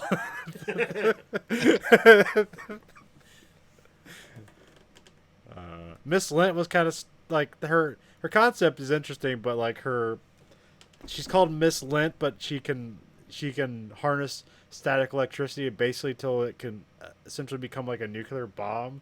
But like, and then she's pretty evil, but like her name's still just Miss Lint, so it's just I don't know, it's kind of weird. But I really like the second season. I thought it was better than the first season. And it might have been weird how it was watched, because I believe the first half of the first season was released at some point, and then the second half was released at a different point. It was like 6 months later, and then the second season came out like 8 months after that. So Yeah, it does have a. I'm looking at. It does have a weird split season. and then they just cancel it. So It's weird because it's like 90% view. yeah, Well, I mean that's those streaming services, especially Amazon. They're weird for shit like that. well, also the Tick has kind of a pretty like ravenous fan base that, I mean, like enough to get the Tick made at least into 3 different productions, and probably more than that. Some of them maybe not all got off the ground. Yeah. It was interesting is that each version of the Tick, like they don't, like the only people that are constant across 3 versions is Arthur and the Tick. Because there's always like a version of Batman, but it's like different in every iteration of it. Yeah. Because in the cartoon they have their Batman. His name is Deflator Mouse. Okay. Which that's German for bat. And you have Miss Maid. Or no, what is it? No, was it? No, not Miss Maid. Or is it Made in America? Yeah, I think it's Made in America, and she's basically like Captain America, but if it was Wonder Woman, it's Made in America. I think that's her name. Yeah, I thought that was funny, a funny play on words. Yeah. And then there was a guy just named Chairface. He was kind of like a penguin-like mobster villain who his head was literally just a chair, and he wanted to draw his face on the moon, so he built a giant laser. There was a guy, I think he's just called Cannonball, and so whenever like evil is afoot, he would jump into a cannon, and he has a bullet on top of his head, like a bullet helmet, and he would get shot to the location. But he's just a dude, so as soon as he lands, he's immediately knocked unconscious. So he just shoots there, flies, is unconscious, completely useless. Sounds like some of the people from the second Deadpool movie. Yeah. Got any superpowers? No, just want to be in the... Okay. Why not?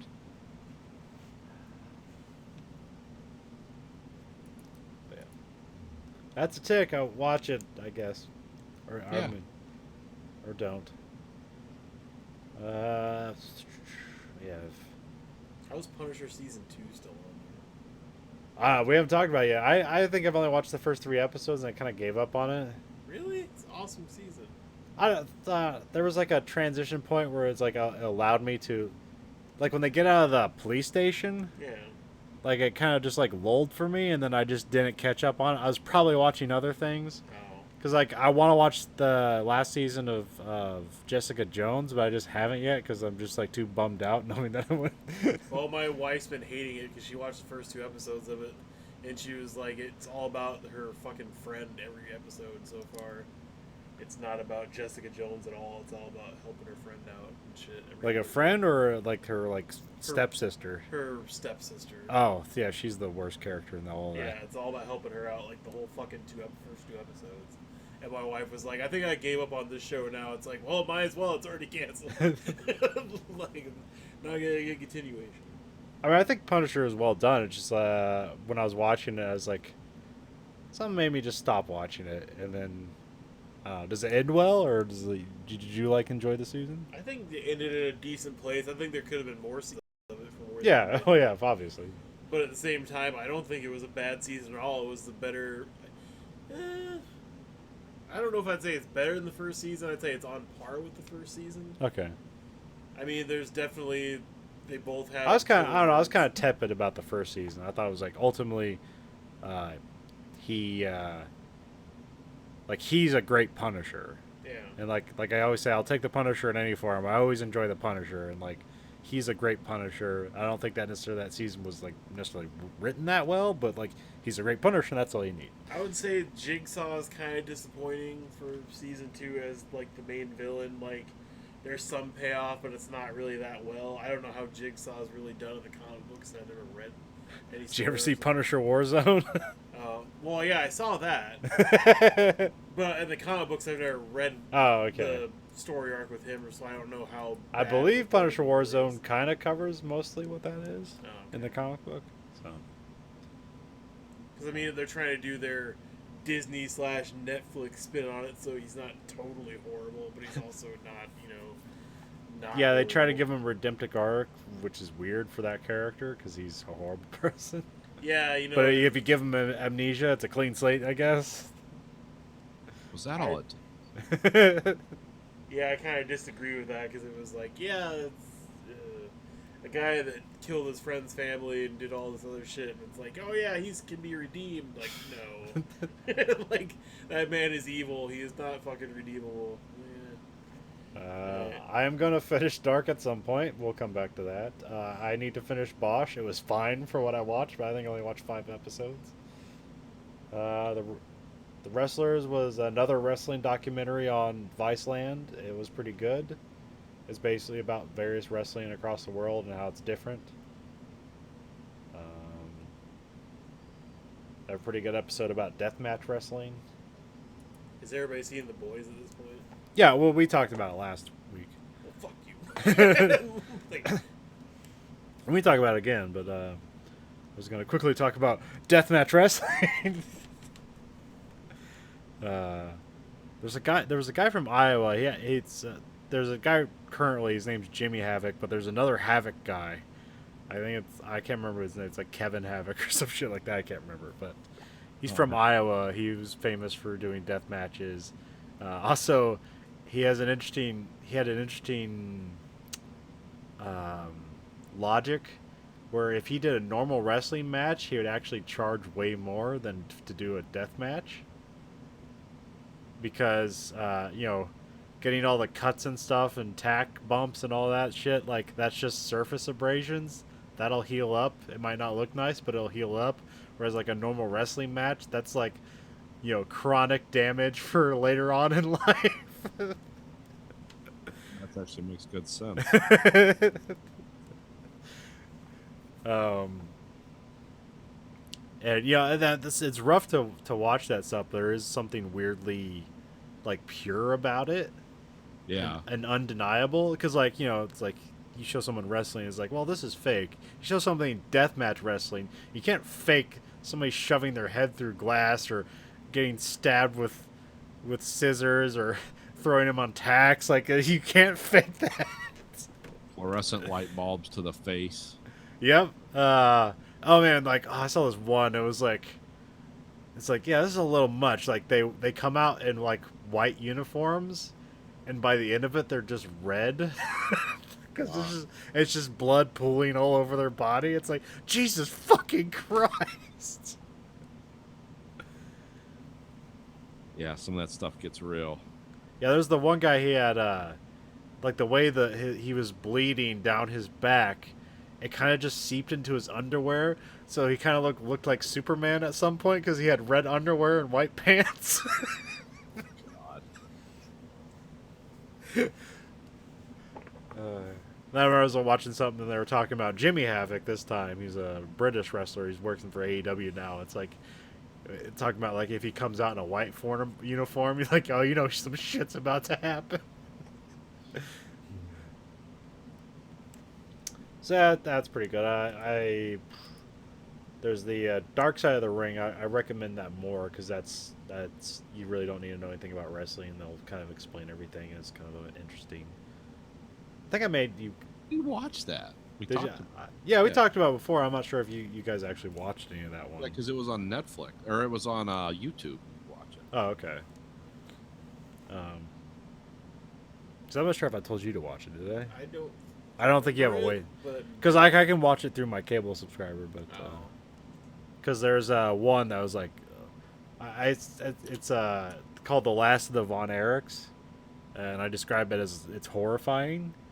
Because there's this guy, he has like 5 brothers, and 2 of them die mysteriously, and 3 of them commit suicide.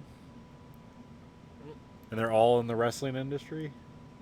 And that's why it's called The Last of the Von Erichs, because he's the only surviving brother. It's a fucking heartbreaking story. It's better now. Because he like moved to Hawaii, probably smoked some weed, and he got really centered with himself. And he has a couple of kids, and they're actually wrestling now. So that's an interesting turnaround for them. Now his brothers, they said the deaths were mysterious. They sounded like drug overdoses to me. Well, there's the one where the kid. It was before the others were born. It was actually the firstborn kid, and where he tripped on something on the trailer and got electrocuted and fell into snow, and then because the snow started to melt, he drowned in a puddle of snow. Okay, that wasn't the one. That's fucking mysterious. And Drug overdose. There's the one where the guy was in Japan and he like died of some weird. That was the weird one where like people suspected it was probably a drug overdose. Yeah, that's because I thought it was Thailand, but Japan. Okay, yeah. Because the autopsy that came back from Japan was like some sort of like small intestine disease or something. Yeah. But there are people suspected that because that was Bruiser Brody was like his roommate, and they said like he called the ambulance, and people suspected he went in there and like got rid of all the drug paraphernalia, and right while he's waiting for the ambulance. Yeah, one of them just overdosed. One of them shot himself in the heart. And then, how'd the other one die? I think he just shot himself in the head. Yeah, one of them shot himself in the head. Yeah, that was a weird one. I do remember that. So why is that stupid fucking song with "shot to the heart" and then it just doesn't stop? Jesus Christ! I'm literally just imagining Kerry Von Erich sitting on a tree after he shot himself in the heart, waiting for people to show up and bury him. We should. You want to say anything about Sex Education? I think I watched like 5 minutes and I didn't get into it. Oh no, it was just a. God damn it, Asa Butterfield, is that the kid's name? Yeah. Like the perpetual 16-year-old that's like 25. Right back. All right. Like Gillian Anderson's good in the movie show. It's a TV show, yeah. Yeah, so I don't know why I said movie. Asa Butterfield's actually really good in it. I don't know if this is just a one-off season and that's it, or if there's more after this, because it kind of leaves it hanging a little bit. Like there's a good dynamic between him and kind of like trying to offer like sexual advice, even though he's a virgin and he's only just kind of taking bits. Of What's advice. the time period? Is it now? Modern day? Okay. Because I thought that I was getting an '80s vibe off of it in the beginning, but I actually couldn't remember. I don't I've seen people on their smartphones and shit. Yeah, like, so it'd have to be modern day. so yeah, I mean, it seems like modern day.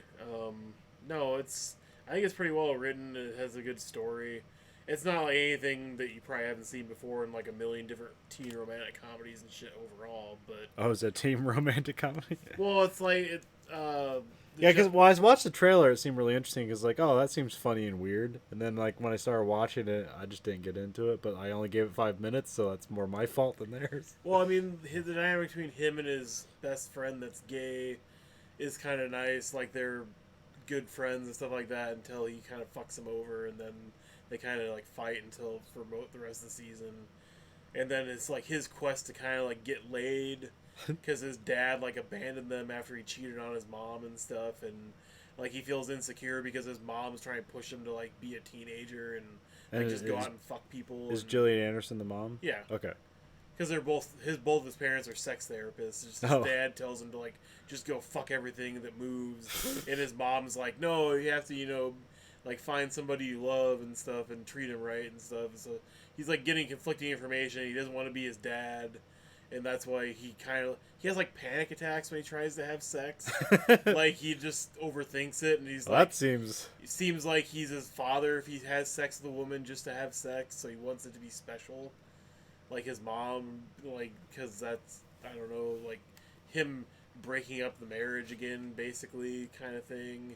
But then there's the girl that actually wrangles all the clients for him because he sucks at talking to people one-on-one to, like, get him, because he tries, like, offering sex advice, like him going around talking to people, but everybody thinks he's fucking weird.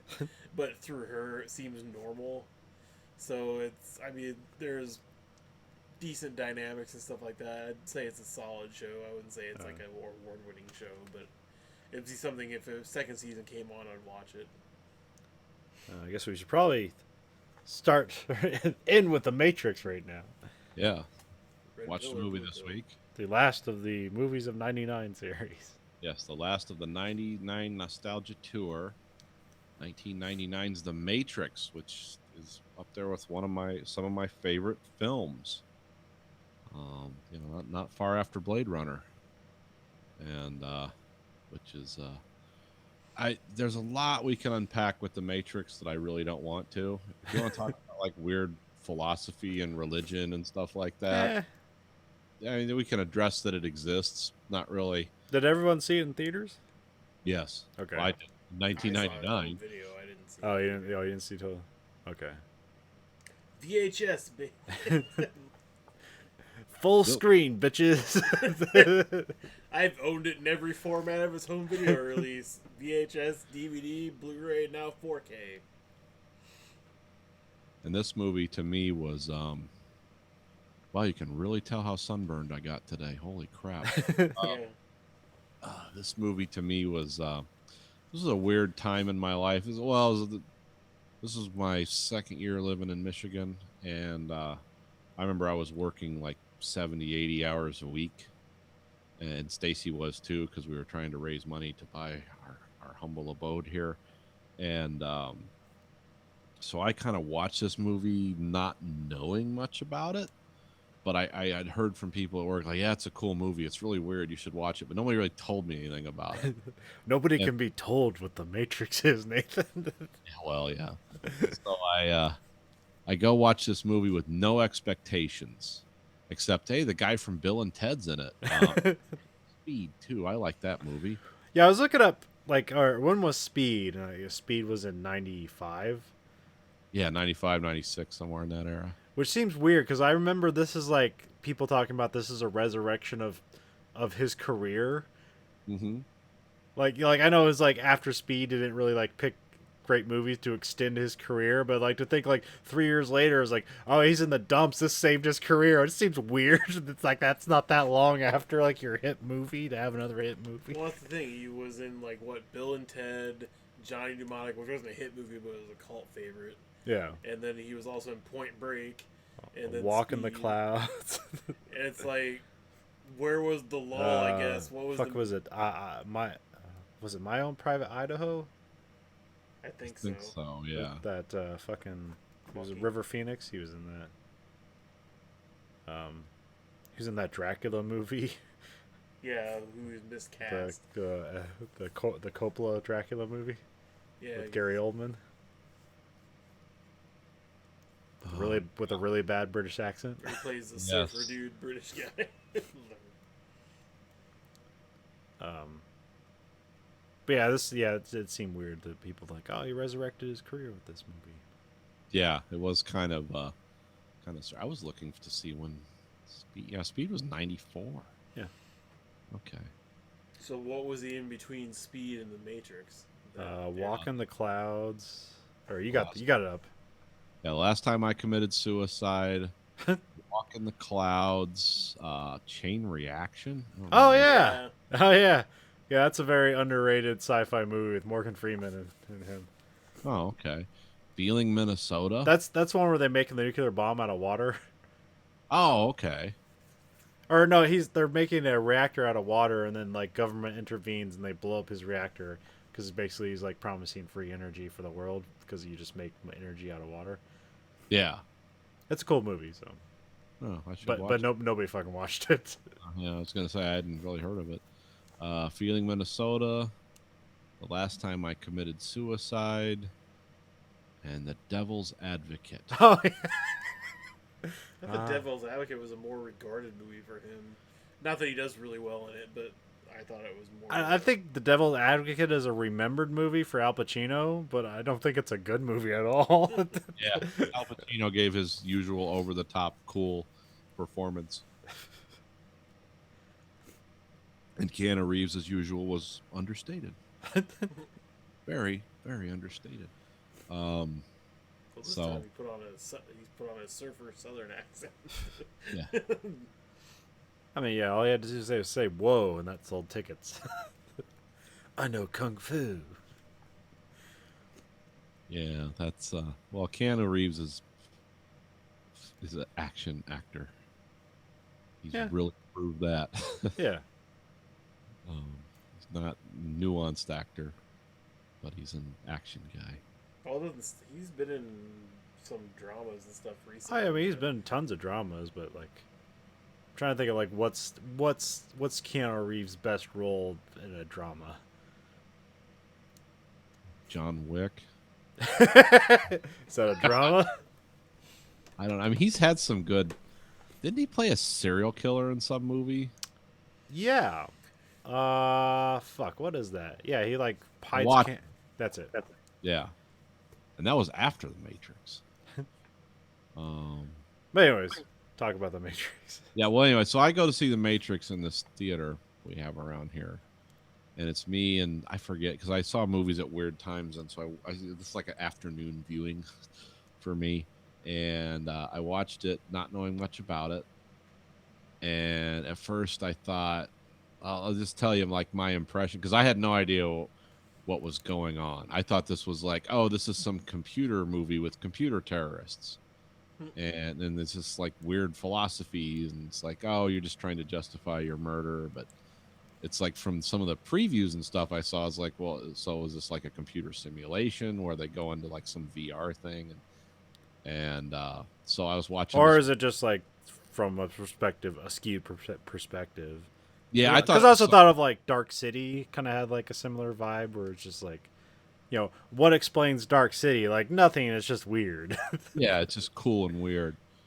So this was one, and right when they get to that middle section where they reveal, it's like, oh no, we gotta, the whole the world you're in is the computer simulation, and you're just in some cryo tube somewhere.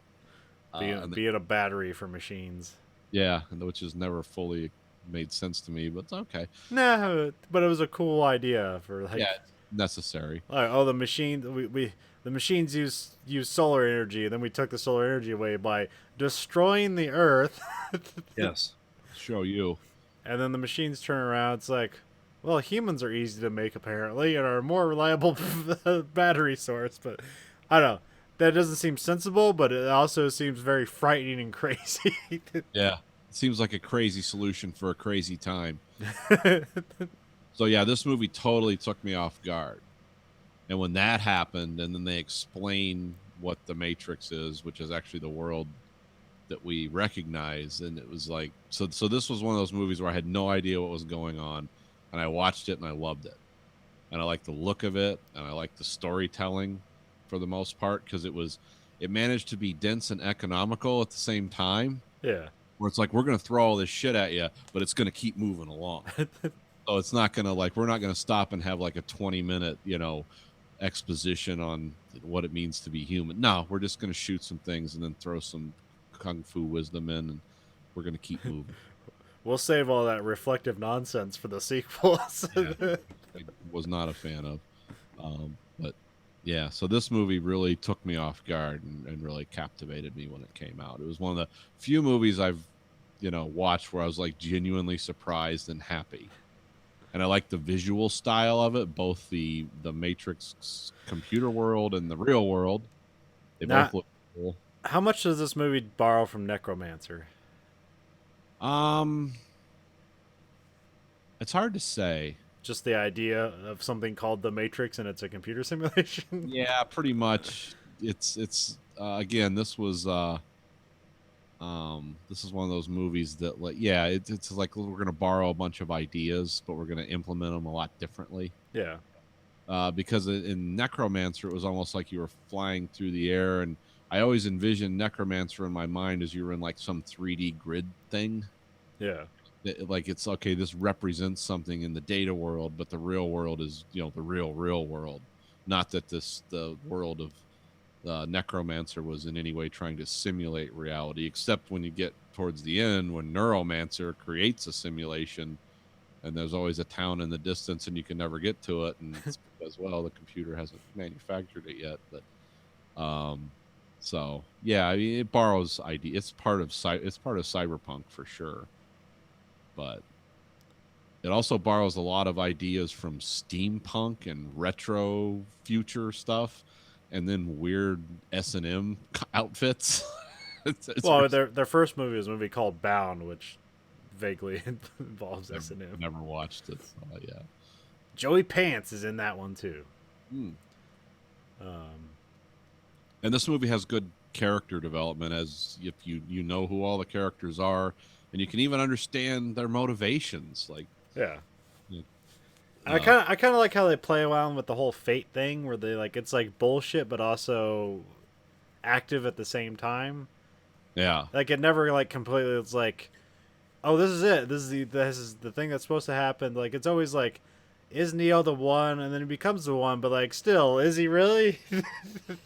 Yeah, it doesn't matter. Yeah, no, it doesn't. Because I always hate like fate in movies. Like, yes, it's a movie, it's preordained because it's a written script and it's produced, but like the idea of people like being like, it's like just having no agency. Yeah, no agency whatsoever. It's like, yeah, it's like, I mean, like, yeah, we know this. Like, you can give me a suspension of disbelief. Like, don't just, oh, it's fate. It's one of it's one of the reasons I hate Terminator 3 so much. Yeah, it kind of plays around with this, but doesn't really. There's no hard, fast rules. No. In this, because even the rules can be bent. Can't be broken, but they can be bent. So I also like that this is like almost like 5 different movies in one. Yeah. Where like it starts out as like this kind of like techno thriller. And then like becomes kind of a weird dreamscape thing. And then becomes an action movie, and then becomes a superhero movie. Yeah. All in the same movie. Well, that's what happens when you have 4.5 years to write a script. A lot of things change and develop, which is that's how much time they had, I think. Yeah. So they'd been shopping the script around for a while, and this is the Wachowski. Back when they were still brothers. Wachowskis. This is when they were the brothers. But really, I mean, I just like this movie in particular. I'm not, I had like kind of coming back to it. Like I had just telling. I think about like every time I go back to Star Wars, I kind of go in thinking like I'll hate it. Now it's like this is just a trick. But then I like go in. It's like no, I really fucking like the first Star Wars movies. It's just a fun movie, and I'm always surprised when I watch The Matrix again. It's like this shouldn't work, but it Why does. still work on me. Yeah. Yeah, it's still a great movie. Still one of the best. One of the top 10 films ever made. For a lot of reasons. I mean, you can And see the influence that it, like everybody tried to copy this. after Oh it yeah, came out. yeah. This had And did it poorly to a point that nobody tries to be the Matrix for like the last 10 years. well, yeah, because it's the Matrix. Well, look at the Matrix and try to lay that grid over modern movie making. If Yeah. a couple dudes from Chicago came to you at that time, they were dudes. So everyone calm the fuck down.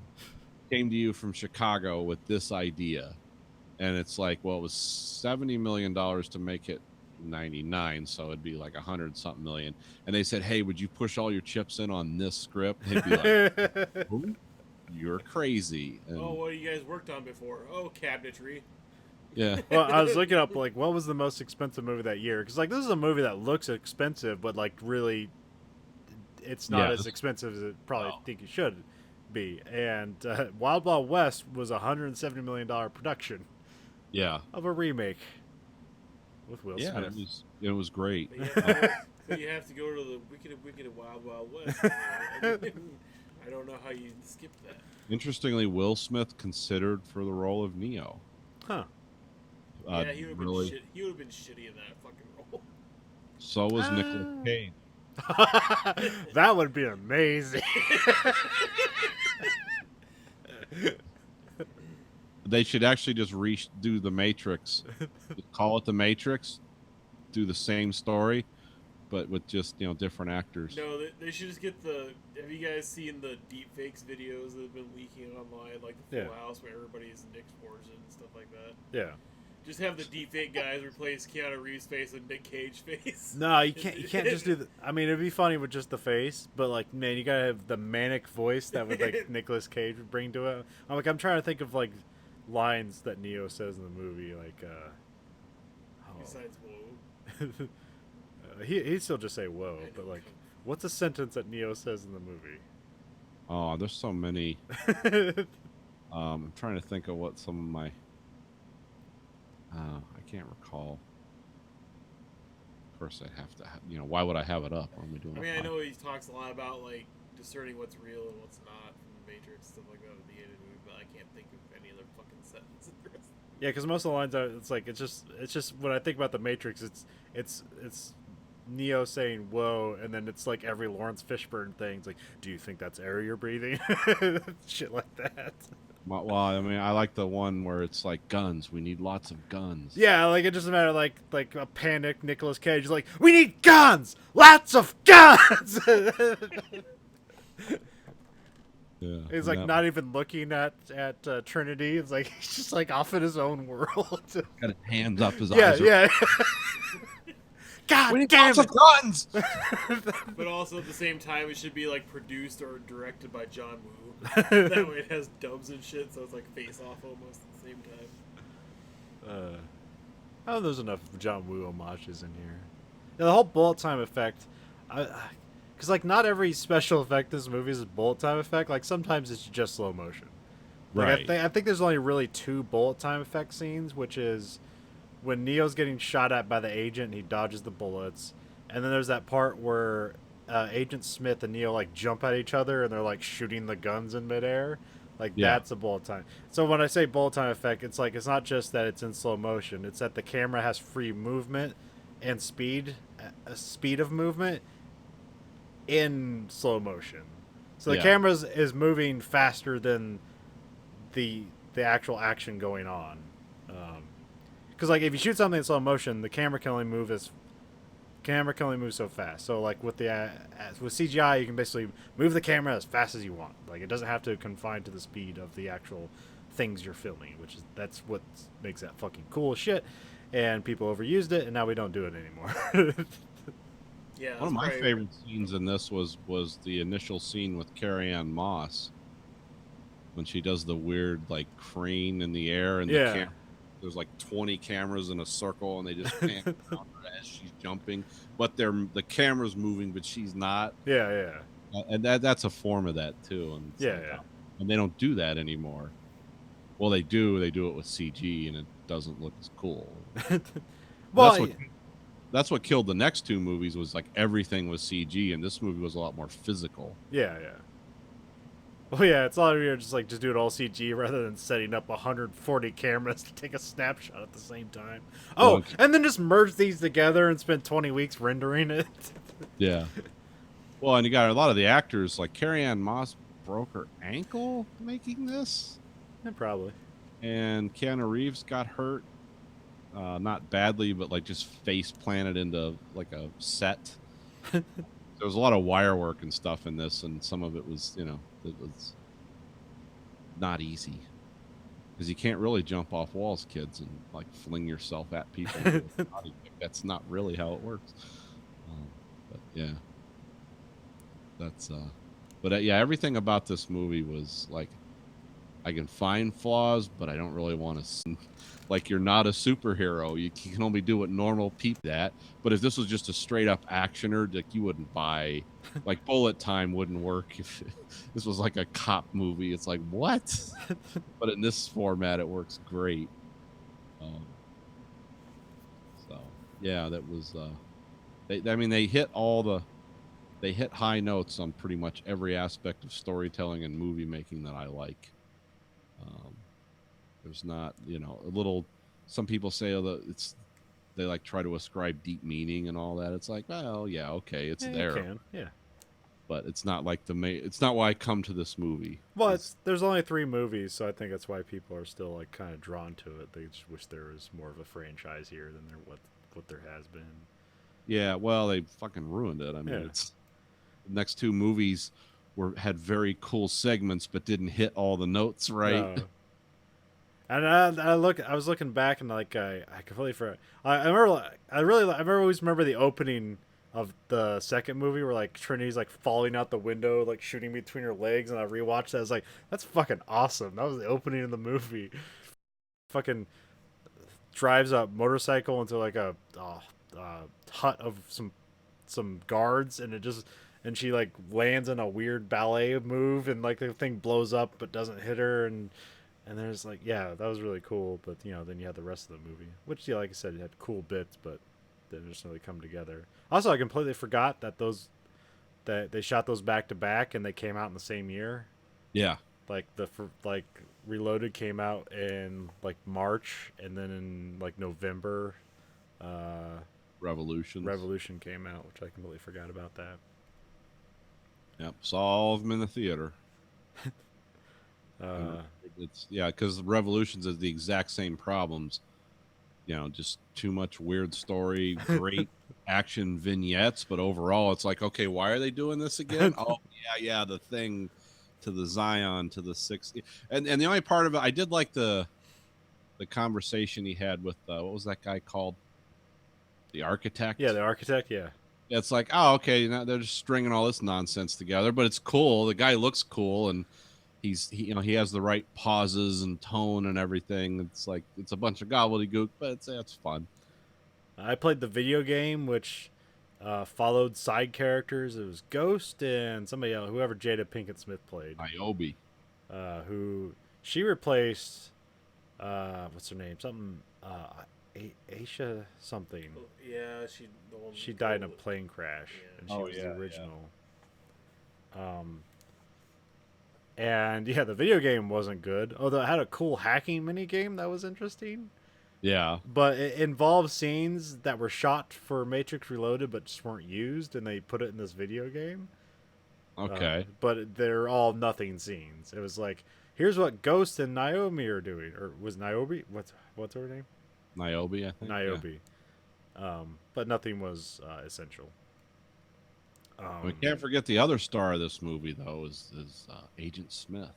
Oh yeah, she probably has like the most interesting character arc across the movies, across the whole series. He makes the most sense.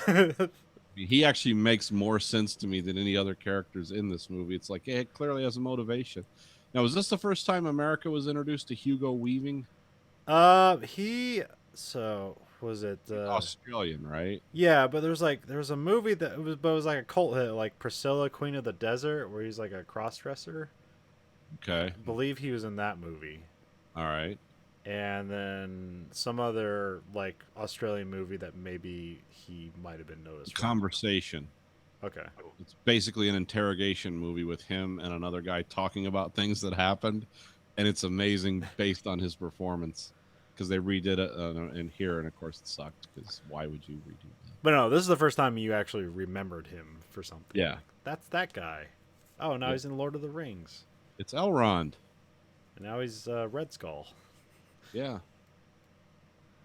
Actually, interesting enough, I guess he. he was V, wasn't he? And V for Vendetta, Yeah, yeah.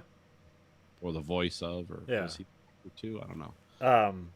So he hated playing Red Skull, and so he immediately wanted out of ever doing that again. And so in like in game and stuff like that, like that's not him. It's just a guy that looks like him. Huh? But it's it's Red Skull, so it's you just make that guy that face makeup, and you get a guy that sounds like him. That's all you really need. I didn't know that. Was there a reason why? Oh, he hated that face and makeup. Oh yeah, that would probably suck. Nothing like the old 8-hour makeup chair. And he probably didn't like playing a Nazi, yeah. super Nazi. Well, also a one-dimensional super Nazi. Yeah. Well, it's not like Red Skull's gonna go home to his wife and kids, and like, it's like, oh, someday I can stop. Like, I'll stop the killing one day after everyone's dead. Yeah, because the other thing that struck me as memorable about the agents was, of course, everyone knows my fascination with firearms, and the fact that I've, actually fired the guns that they were using, those Desert Eagle 50 calibers. Yeah. Like, oh yeah, this is a computer simulation. Because they fire those like just straight at people, just as fast as they can pull the triggers. Like, yeah, though you don't really fire those that way. So yeah, I always love it that the agents had these gigantic guns. It didn't strike me till this watching of it. You have the whole lobby scene. Yeah, It's like, well, you could just take one weapon with a lot of ammo, or you could just take 20 weapons attached to your body, and then when the clip's gone, toss them and get a new gun. that's your fastest reload right there. Fastest reload is a fresh gun. Yep.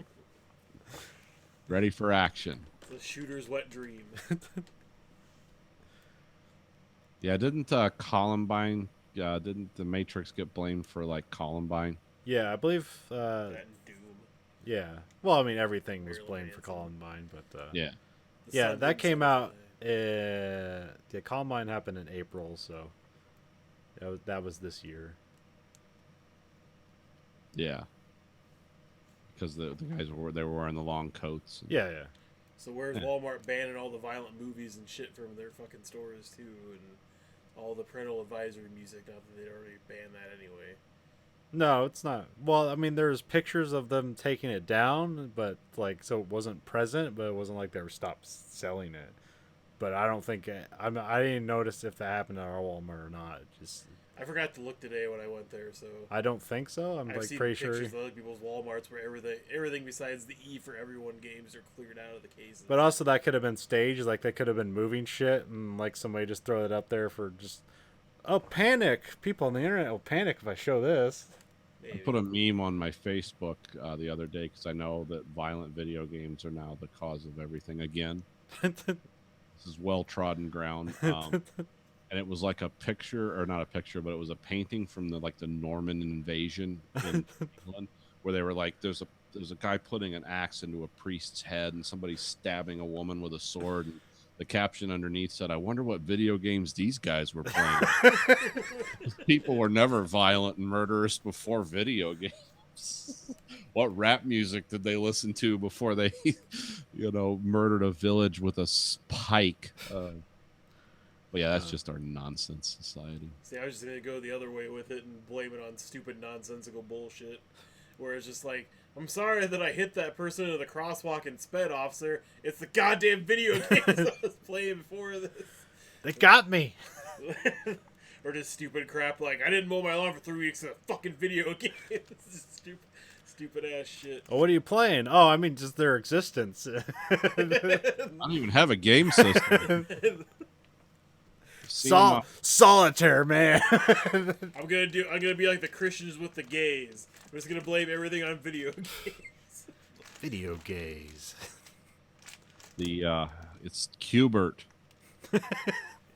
Drove me over the edge. But yeah, so this movie received some press around that because all the stupid people that don't watch or understand stuff like this just point at it and say bad. Yeah. I don't want to blame this on anything except this. Yeah. On anything rational. This movie is weird, but I don't think it incited violence. No. I do believe the video games are considered canon in some place. I think the Matrix Online video game, I believe, was considered canon because they did do further story arcs following the movies, and then they shut that down, and it's been silent ever since. Yeah, the Animatrix thing, which only 2 of those were actually story canon, and then the other ones were just like inspired by the Matrix. And there were a lot of them are weird and incoherent. Yeah, oh yeah. It's like, oh, we got to be that. That's how you're showing your anime roots. It's Also, it was kind of weird because I haven't seen the other 2 in a long time, but like watching this, the modern day or the of the time music, like you have like Dracula showing up. Like at the end, you had that Rage Against the Machine song that then turns into Marilyn Manson, like God is in the TV. Like kind of this like it seems like out of place now because I can't even think of like the sequels if they used any kind of like band music or was it all just like soundtrack at that point? You used a lot of like digital sound, a lot of electronica. Yeah. Oh yeah. This one had like it had like the. It had that too. Had like Chemical Brothers and shit like that. Well, this movie also had a wonderful orchestral soundtrack. That the guy who did it, I watched. There was a little vignette on it. If you pay attention to the orchestration in this, it was all kind of discordant. Yeah. Like even the action stuff, like they sort of played. He wanted them to be slightly out of phase because usually you want those guys to be synced up so it's real bright and loud.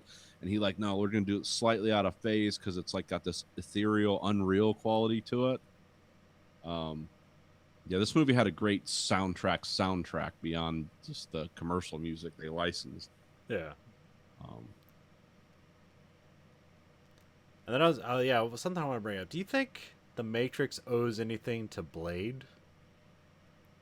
Because that came out a year before it, and there's like long trench coat, cool action. You had a rave scene and all that shit. I mean, yeah, I think there were just 2 movies that were trying to be of the moment, kind of in the '90s. Well, I was trying to think, like, did Blade set up The Matrix at all? Like, did we like enjoy Blade at the time, but it's kind of a flawed but cool movie, and then like, but it led the way for The Matrix to be even cooler somehow? But I don't know. I don't know. Sorry. What? Go ahead. No, I was just gonna say Blade somehow also like the reason superhero movies exist like they do now too, and it's like does Blade just get credit for every good movie idea after Blade came out?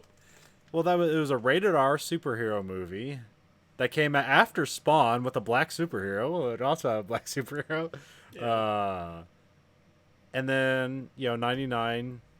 I don't think there's any superheroes in 99, but 2000 was when X-Men came out, and that was kind of the start of the whole superhero kickoff. Now it's going to be we're all going to make superhero. Yeah, the start and the end.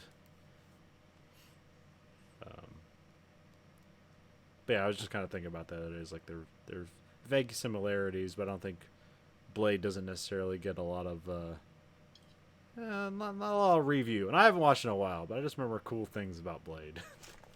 I would say the special effects don't hold up well. No, but that's special effects weren't good at the time. I mean, no. in Blade, see Steven Dorff as a blood god, and it's like the 7-year-old put it together. And that was the best version of it because the original version is even more horrible. Yeah, didn't they get money to like do reshoots on Blade? Oh, maybe.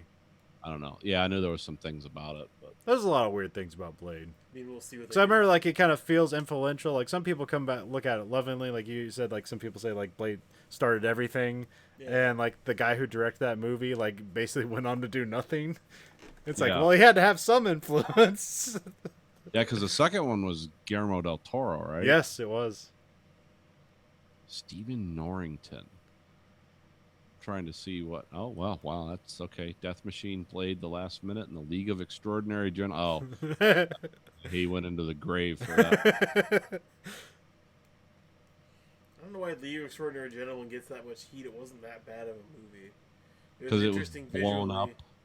Yeah. I think it just had a giant budget, and plus it was Sean Connery.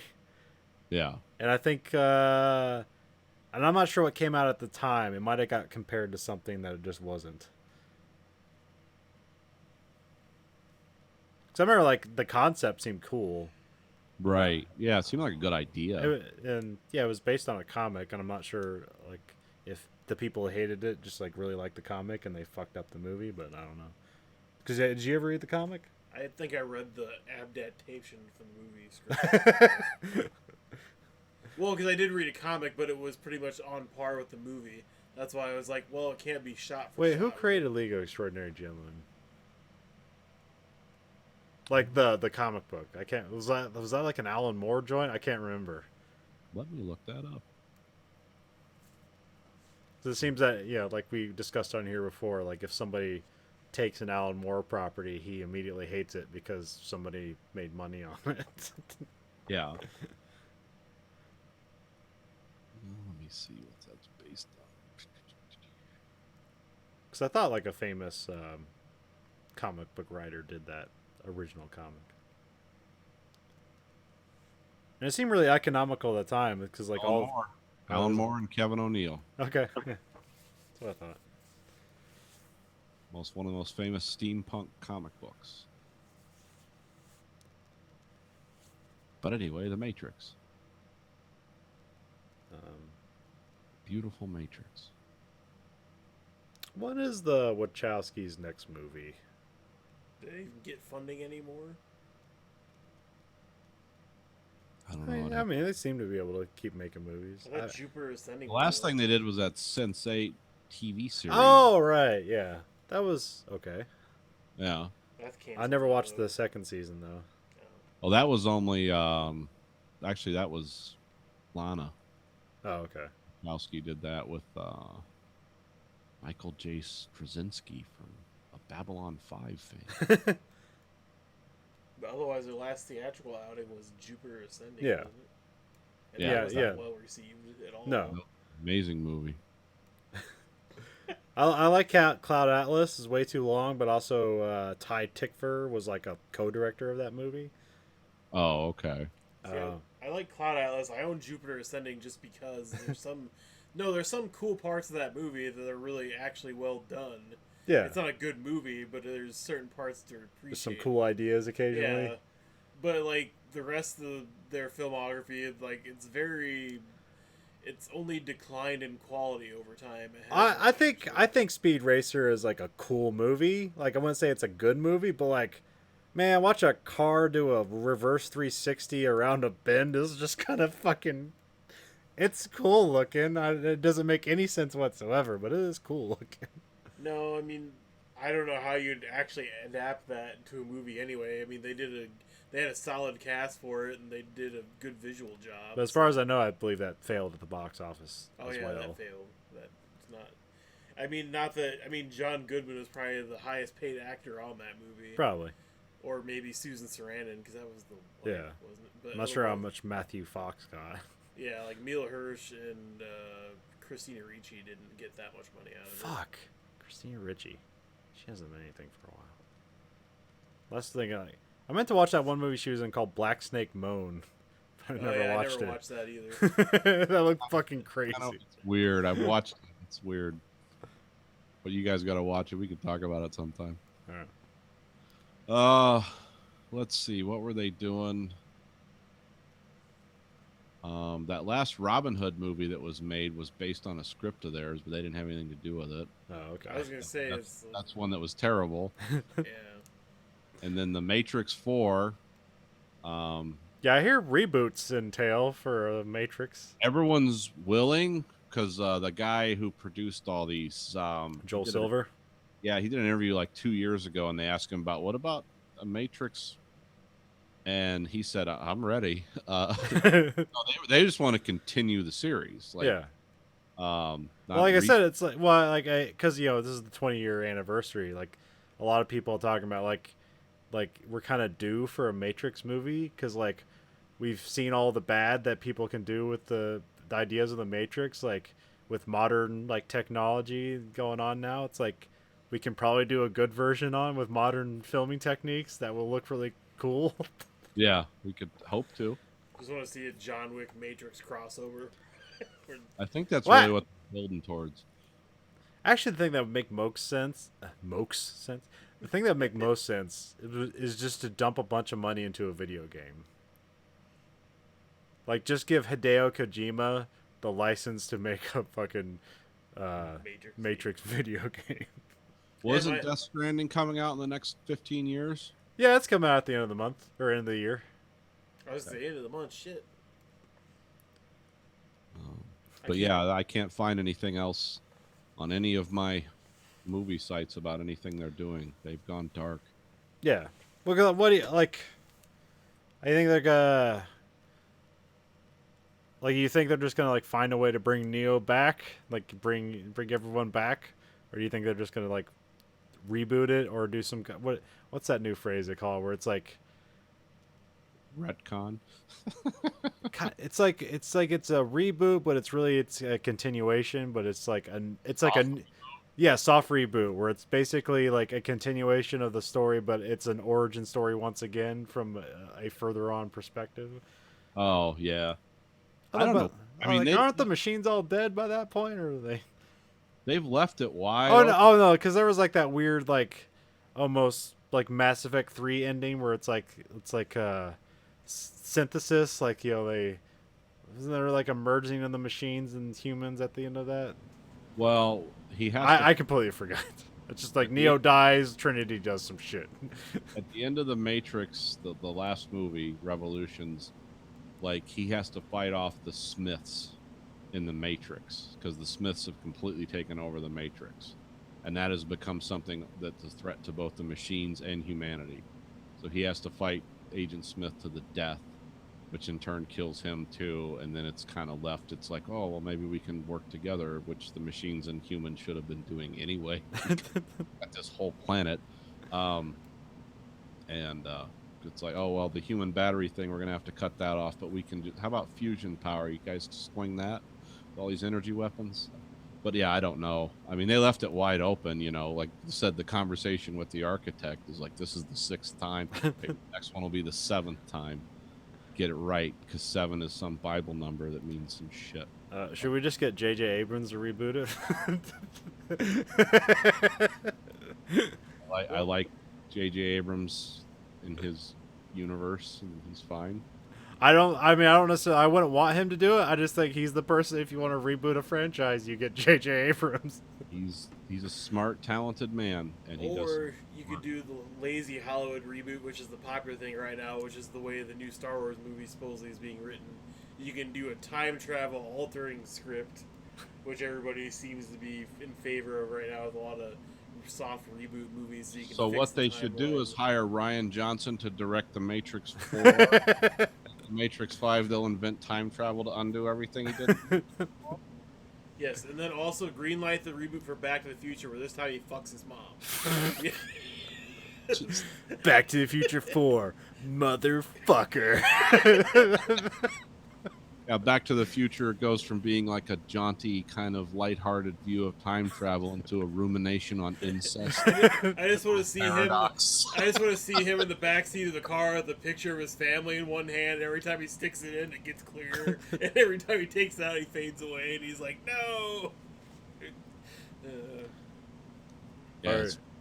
Or should we just trust the Wachowskis again to pick up the property where they left off? I don't know if I want them to, because they did one good movie, and after that, they turned out nothing but schlock. Do you have anybody in mind that you'd like? Ridley Scott. D and D. How about? I mean, it would look fantastic. Oh, yeah, it was a great. I mean, that considering. Matrix movie, no one I talked. mean, but- considering all the hate they've been getting and all the new contracts they've been getting out of that hate, how about D&D? I mean, they got Netflix, they got Star Wars. They got Who's the fucking- guy? Christopher Nolan. Yeah. Yeah. He could do it. Yeah, that'd be really cool. I was thinking, How about Wes Anderson? fuck, I'd watch that. I'd pay $100 to watch that. Fuck.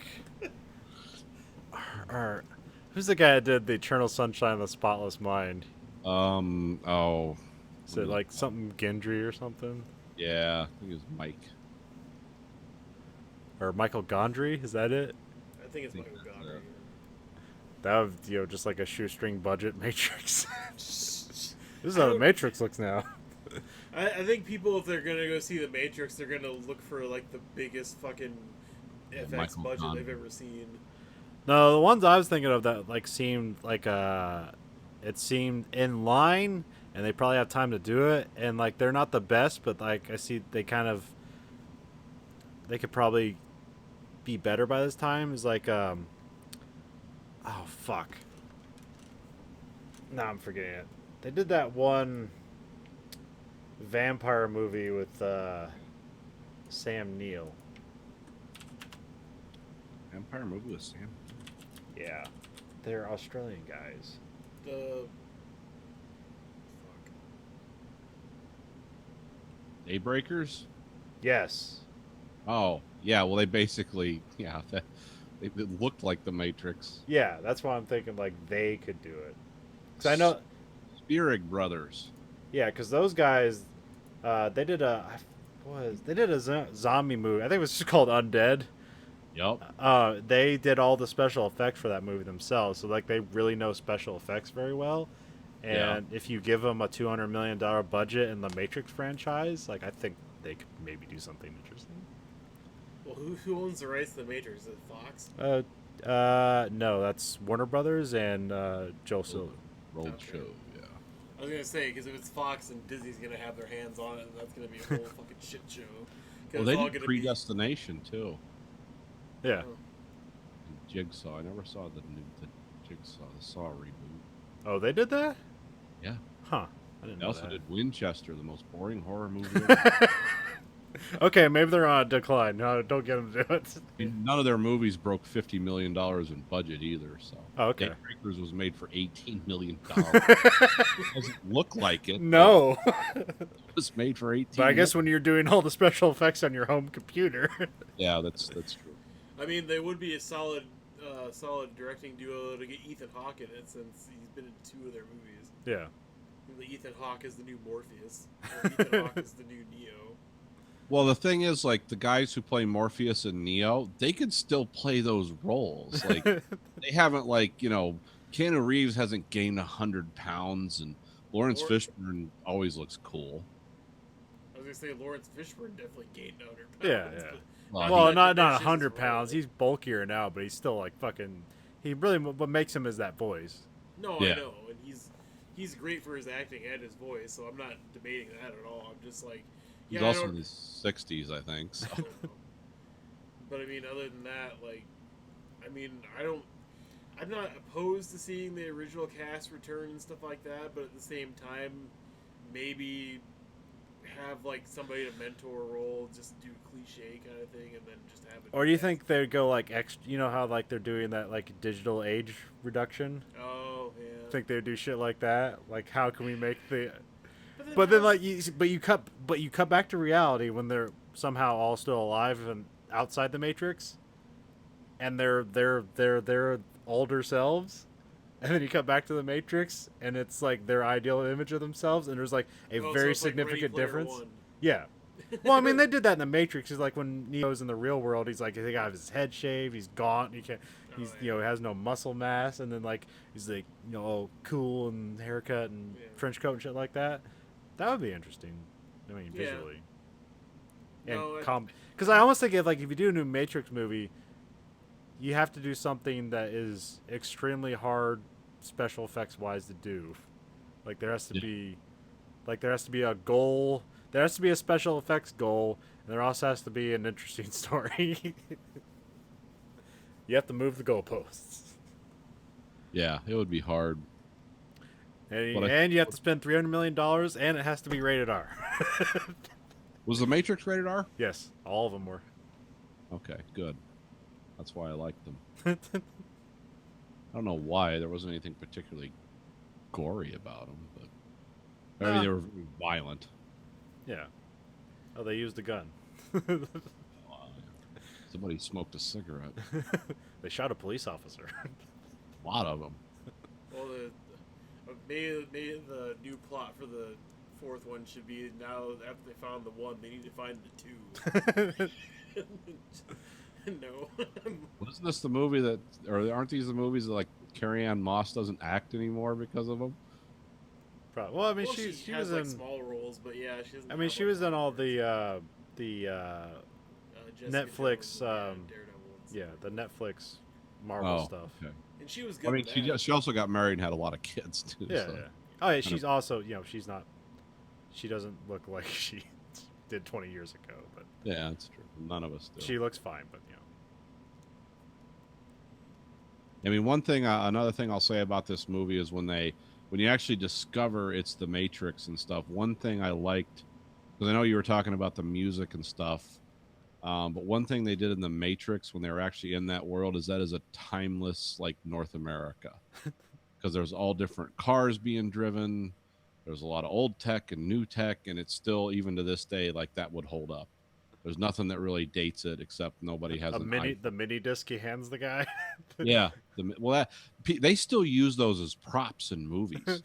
I've seen sci-fi, like some of those Brit sci-fi TV shows, not the low budget ones either, but the ones that try to have some polish, and they still have those mini discs. Now they'll dress them up and make them look. That's just like future media to people. Yeah. Because a thumb drive is not very photogenic because it's like this big. So yeah, And it doesn't have a reflection to it. yeah, and I mean also a they little slidey bit. they were using rotary dial phones to access the Matrix too. Remember that thing that was like the arm that would dial the phone quickly and like very steampunk looking. So yeah, they I did like the timeless feel of the Matrix world because they're driving 79 Cadillacs, and then in the second movie they have Escalades and motorcycles and biggest car. What was it? The Matrix 2, General Motors bought the exclusive rights to have all their vehicles in it. If you look in the Matrix 2, every vehicle is a General Motors product, from the big highway chase scene to, and I forget how much money they paid. It wasn't cheap because they had product tie-ins with the movie because they were driving Cadillacs, and now the bad guys drove Ford Crown Victoria police cars. Yeah, and One how of my did that- favorite shots in the Matrix 2 is when, because the agents can take over people's bodies and occupy their space in the Matrix. And when she looks over and there's a cop next to her with the lights on, and then a car cuts between them and she looks over and there's an agent, and he just hangs that gun out the window and blows the front tire off her car. It's like, oh, that's such a cool visual. Yeah. But yeah. Maybe they paid for that freeway because I believe they spent $2 million just to build a freeway just to shoot that scene. Oh yeah. Yeah. You couldn't keep a road closed long enough to do that. Yeah, but I still think the original Matrix looks better than the Matrix 2. Yeah. Even though the Matrix had a lot more to it. Well, they had to, like you said, or we both said, or we all said, the original Matrix has a lot more combination of CGI and practical stuff than the rest of the series. Well, the Matrix is well, number one is 20 years ago, so keep that in mind. But it's a combination of practical effects enhanced by CGI. Yeah. Whereas in the Matrix 2, they just did pure CGI. Like they didn't even try to have people. I mean, they might have done some weird motion capture, but like that big brawl that he has with all the agents, like, oh, that just looks like something out of a video game. Like it didn't even look like real people. I don't know if they were going for that or if it just turned out that way. Well, it's kind I of think it's because they had more control. It's like we want to do, like we have bigger ideas, and there's no practical way to do it, so we just got to do it all in CGI, and then just lesser because of it. And then you have stuff like Lord of the Rings come out around the same time, and it's Yeah. doing like what it's doing with like massive amounts of things was very like better, I guess. No, just better, I guess. Impressive looking. Yeah. Well, that's the thing, though. Like, the massive battle between Agent Smiths. I mean, obviously, you can get people that are kind of the same, similar height and build, and maybe put it on a wig or a bald cap to, like, match the Oh yeah, hair if you watch and those the scenes, like sunglasses. not all those Agent Smiths are CGI. Some are just dude with glasses and haircuts. If you really look at it. Yeah, I and think that's, all of the agents they had as extras, except for a few with speaking parts, they were all football players, like NFL football players, either retired or current, because they just like, you don't need to act. We just need you to look big and scary and be able to run fast. Because some of the guys in that movie that play agents, if you pay attention, like those guys are massive. Like, I think the two guys with Agent Smith in the first one were actual actors, but by the second and third one, those guys were all just athletes they hired, and they put them in very tight. A lot of those suits fit very tightly. I was like, oh yeah, you couldn't move like that in that suit that's that tight to your body. But yeah, The Matrix, best movie of 1999. Or according to the Academy, American Beauty. Well, that was a good movie. Also, I just it didn't. I haven't watched. Hey, didn't that we come on here and completely dismiss that movie? Kevin Spacey did a wonderful job. He acted like he was really attracted to women. It was a wonderful acting job. Well, the thing about American Beauty was that was weird about it. With like, if you look at it through today, there was a lot of stuff in it that was just stunning and weird, but you were supposed to be sympathetic to. It's like, well, he wants to have sex with a teenage girl. That's like, it was a weird fantasy in the movie, but it's like, yeah, that's kind of weird to play out. But as we looked at all these movies in '99, there's a lot of cool movies, a lot of stuff that doesn't hold up. But like, as the top movies of '99, like I don't even think any of us put American Beauty anywhere on like that top 10 list. No, well, it wasn't. I didn't watch it 43 times. Like I have. I just Whatever. watched the plastic bag floating in the window. And start crying. I think the only movies I've watched more than The Matrix are Blade Runner and Time Bandits. So. and the second and third movies I've watched them, but never more than a couple times. So. I've probably seen The Matrix like twice in the last 5 years because we've done a show on The Matrix before. Yeah. Yeah, I don't think I've seen Reloaded or Revelations for like they came out in 2005, so probably 13 years. Yeah. Yeah, I mean, there's things that stand out in them though. Like in Revolutions, like the battle with the mechs at Zion, that was They're just really like focusing fire on a fucking hole. Yeah. There's a machine spill through. Like that was pretty cool looking. Yeah, it was just insane. It's like, okay, they're coming through at one point, concentrate, and these things are firing huge guns too, because they even have like tower guns and stuff. It's like, well, how are the robots going to get through? Eventually, they figure out a way. Because that's another good thing that the Matrix did was you had tension in both worlds. The thing I liked the most about this movie was both worlds were cool, and you wanted to see and explore more about them. And both worlds had a lot of implicit danger and tension.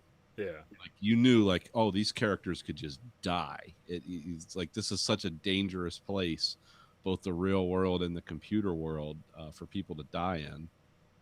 Because if you get killed in the Matrix, you die for real. So, and I like how they have to like find mobile phones to punch out their consciousness. No, they gotta find hard lines Or hard lines, because or they can talk to the operator through cell phones, but the only way they can get out is if they get to a phone booth or whatever.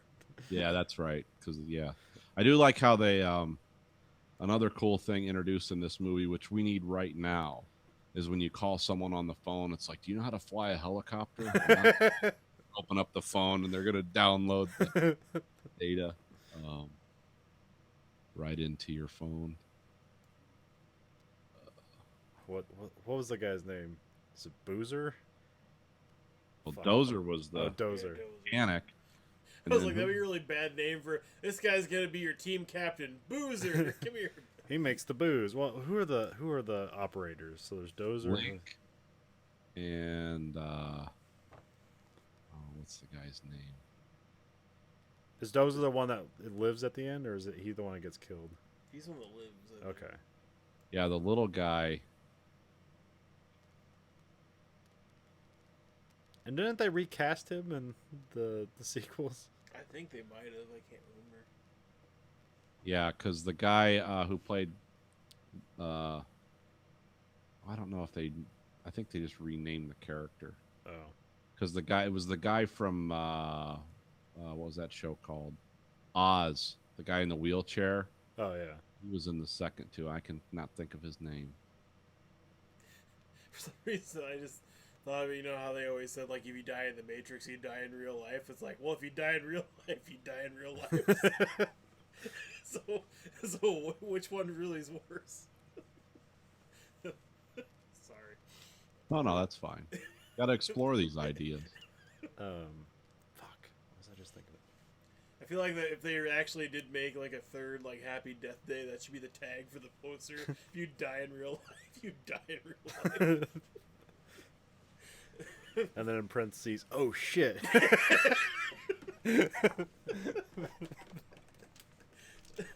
Sorry. Oh, didn't the actress that played the Oracle, didn't she die? Yeah, she's Yeah. And they recast her. Yeah, they had to recast her. Because the first Oracle was like the cool old wise lady. Yeah. Second Oracle was kind of a smartass.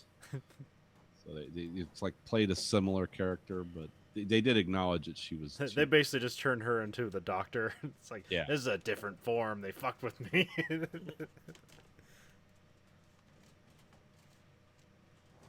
Hey, and what's the weird thing about some cable channel just picked up Doctor Who like exclusively?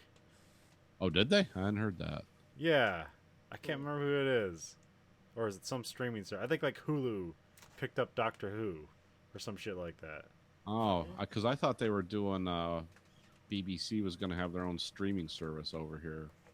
Well, they have BBC America, but maybe it's not streaming. It was going to be called Brit TV or something because it was going to get BBC and Sky in the same universe.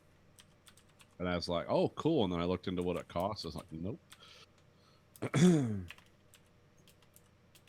mean, I'm definitely for like everything from TV coming over to streaming, so I have access to it and paying like a semi decent amount. But if everybody and their mom's gonna start one, nobody's gonna subscribe to every single one of them. No. They're all going to fail during the next recession, which might be along at any moment.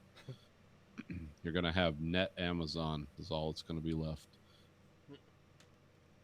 Netmazon. Can I talk about The Boys while you're looking this up? Yeah. Yes. Okay, so I know you guys probably talked about it, and yeah, a lot of the things that everybody's saying are true about the show. Like, it's very good in a lot of ways. Like, you don't really sympathize with either side because they're both shitty people for the most part. I mean, they're not all right either side, and everybody's get fucked up and has their own issues and has to work through them. I mean, I really like fucking goddamn it, what's her name? The newer member of the Seven, the one that's Starlight. yeah, Starlight. Like, she's a good actress and she plays her role really well in that. Huey does a good job. Carl Urban's character is fucking amazing. And it's just Butcher. I mean, but I like the guy who plays Homelander. Like, I as soon as I saw him, I was like, you know who'd be fucking amazing for this role? Kurt Russell 20 years ago. Like, because that's like, he's, you know, personifies like the Mr. America role, and like, yeah, this is exactly the kind of like knockoff Superman look-alike you want and stuff like that. Elizabeth Shue, I thought was kind of, I wish she kind of would have stuck around, but I realized why her character wasn't going to, because she was kind of the shackle that kept him grounded and not, you know, thinking grander and bigger, like actually like doing something to take power or to fuck with people in a bigger way. Not that they already didn't, you know, just by fucking them over on a regular basis. but at the same time, it's like, well, this opens up a lot of things with the way the show ended, and I realize the comic books have a lot more to say about it, and actually concludes in the comic books. So it'll be interesting to see how this goes moving forward. Like, I feel like it's because like it kind of deflates Butcher's whole purpose. Yeah. But we'll see like how he'll still just be an asshole about it. Well, because I was watching a YouTube video about like explaining Starlight in the comic books, how it differs with this TV show. It's like apparently the comic books, like, she didn't suck the Deep's dick, she sucked A-Train and fucking Black Noir and Homelander's dick to get into the Seven. Otherwise, she'd be sent back home. And so, like, Huey doesn't know about it. He doesn't even know she's a superhero in the comic books till much later. Huh. Like, they have a really big relationship and stuff like that, and she starts getting more promiscuous and, like, getting put down at work a lot because everybody, like, A-Train tries to rape her while they're on a mission, and then she, like, blinds him or whatever, and then nobody fucks with her again after that. But it doesn't really talk about anything with her powers besides, like, she flies once, and she seems sturdy in a fight, but doesn't really seem like she has a lot of powers. Well, yeah, it was the part in the... Because I was talking about Nathan, I didn't know, like, necessarily the logic of all the superheroes. Because they're talking about translucent, where it's like, oh, his carbon skin or whatever, so he can't, like, penetrate it. And there's that part where, like, Butcher has, like, a 50 cal Barrett, and he shoots Starlight with it, and she just, like, goes down, like, oh, that hurt. But it didn't fucking kill her or, like, go through her body or anything like that. I know. So it's like, do all the superheroes have, like...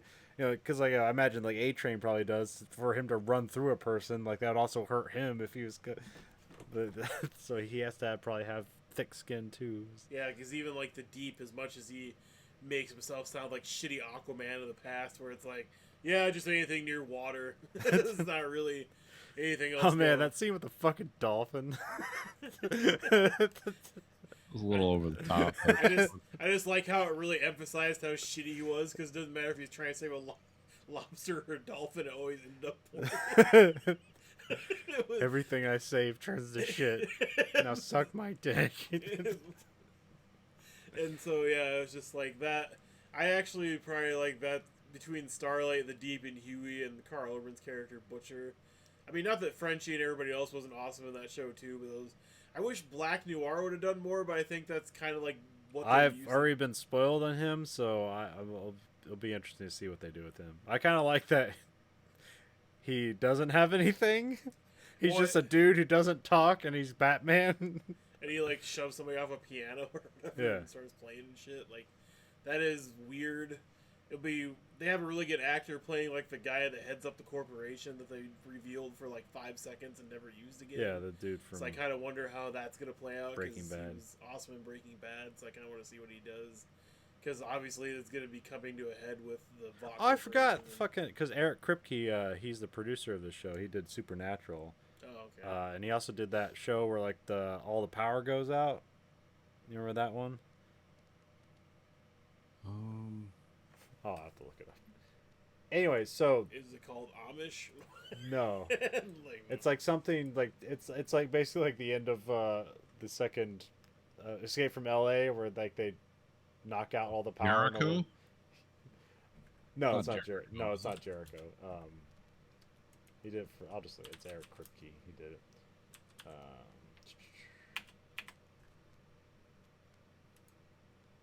But like that guy, the guy from Breaking Bad, he was in that show as like another, like bad guy who's Revolution. That's the name of the show.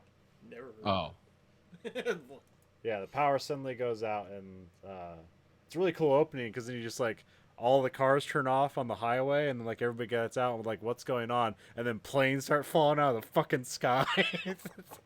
we gotta watch that. Yeah, well, it just does that, and then you cut to the future, and it's like people trying to survive, in the wilderness, but like they still got like, here's my Nine Inch Nails T-shirt that's 10 years too old and slightly ripped up and shit like that, and nobody knows how to do anything because like, I really like, I was like super into video games, and now that has no meaning now. I think I remember seeing like the teaser for that or whatever. That's the only thing I ever saw of that show. And there's the lady from Lost is in it. Like she was in a bunch of stuff.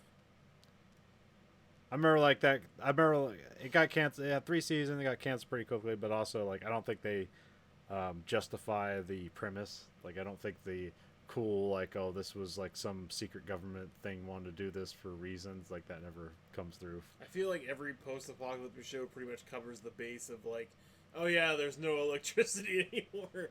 Like The Walking Dead, Jericho, like every freaking like post-apocalyptic like wasteland thing is always touched on that. Like, yeah, obviously nothing's gonna be the same. Yeah, apparently, yeah, essentially it just has the same problem that Jericho had, except Jericho arrived at that bad solution in like the second half of the first season. Anyway. Oh yeah, we should probably wrap up the show. Anyway, this week for the American Greed Factory podcast, this is Nathan. This is Colin. Andrew. Goodbye, America.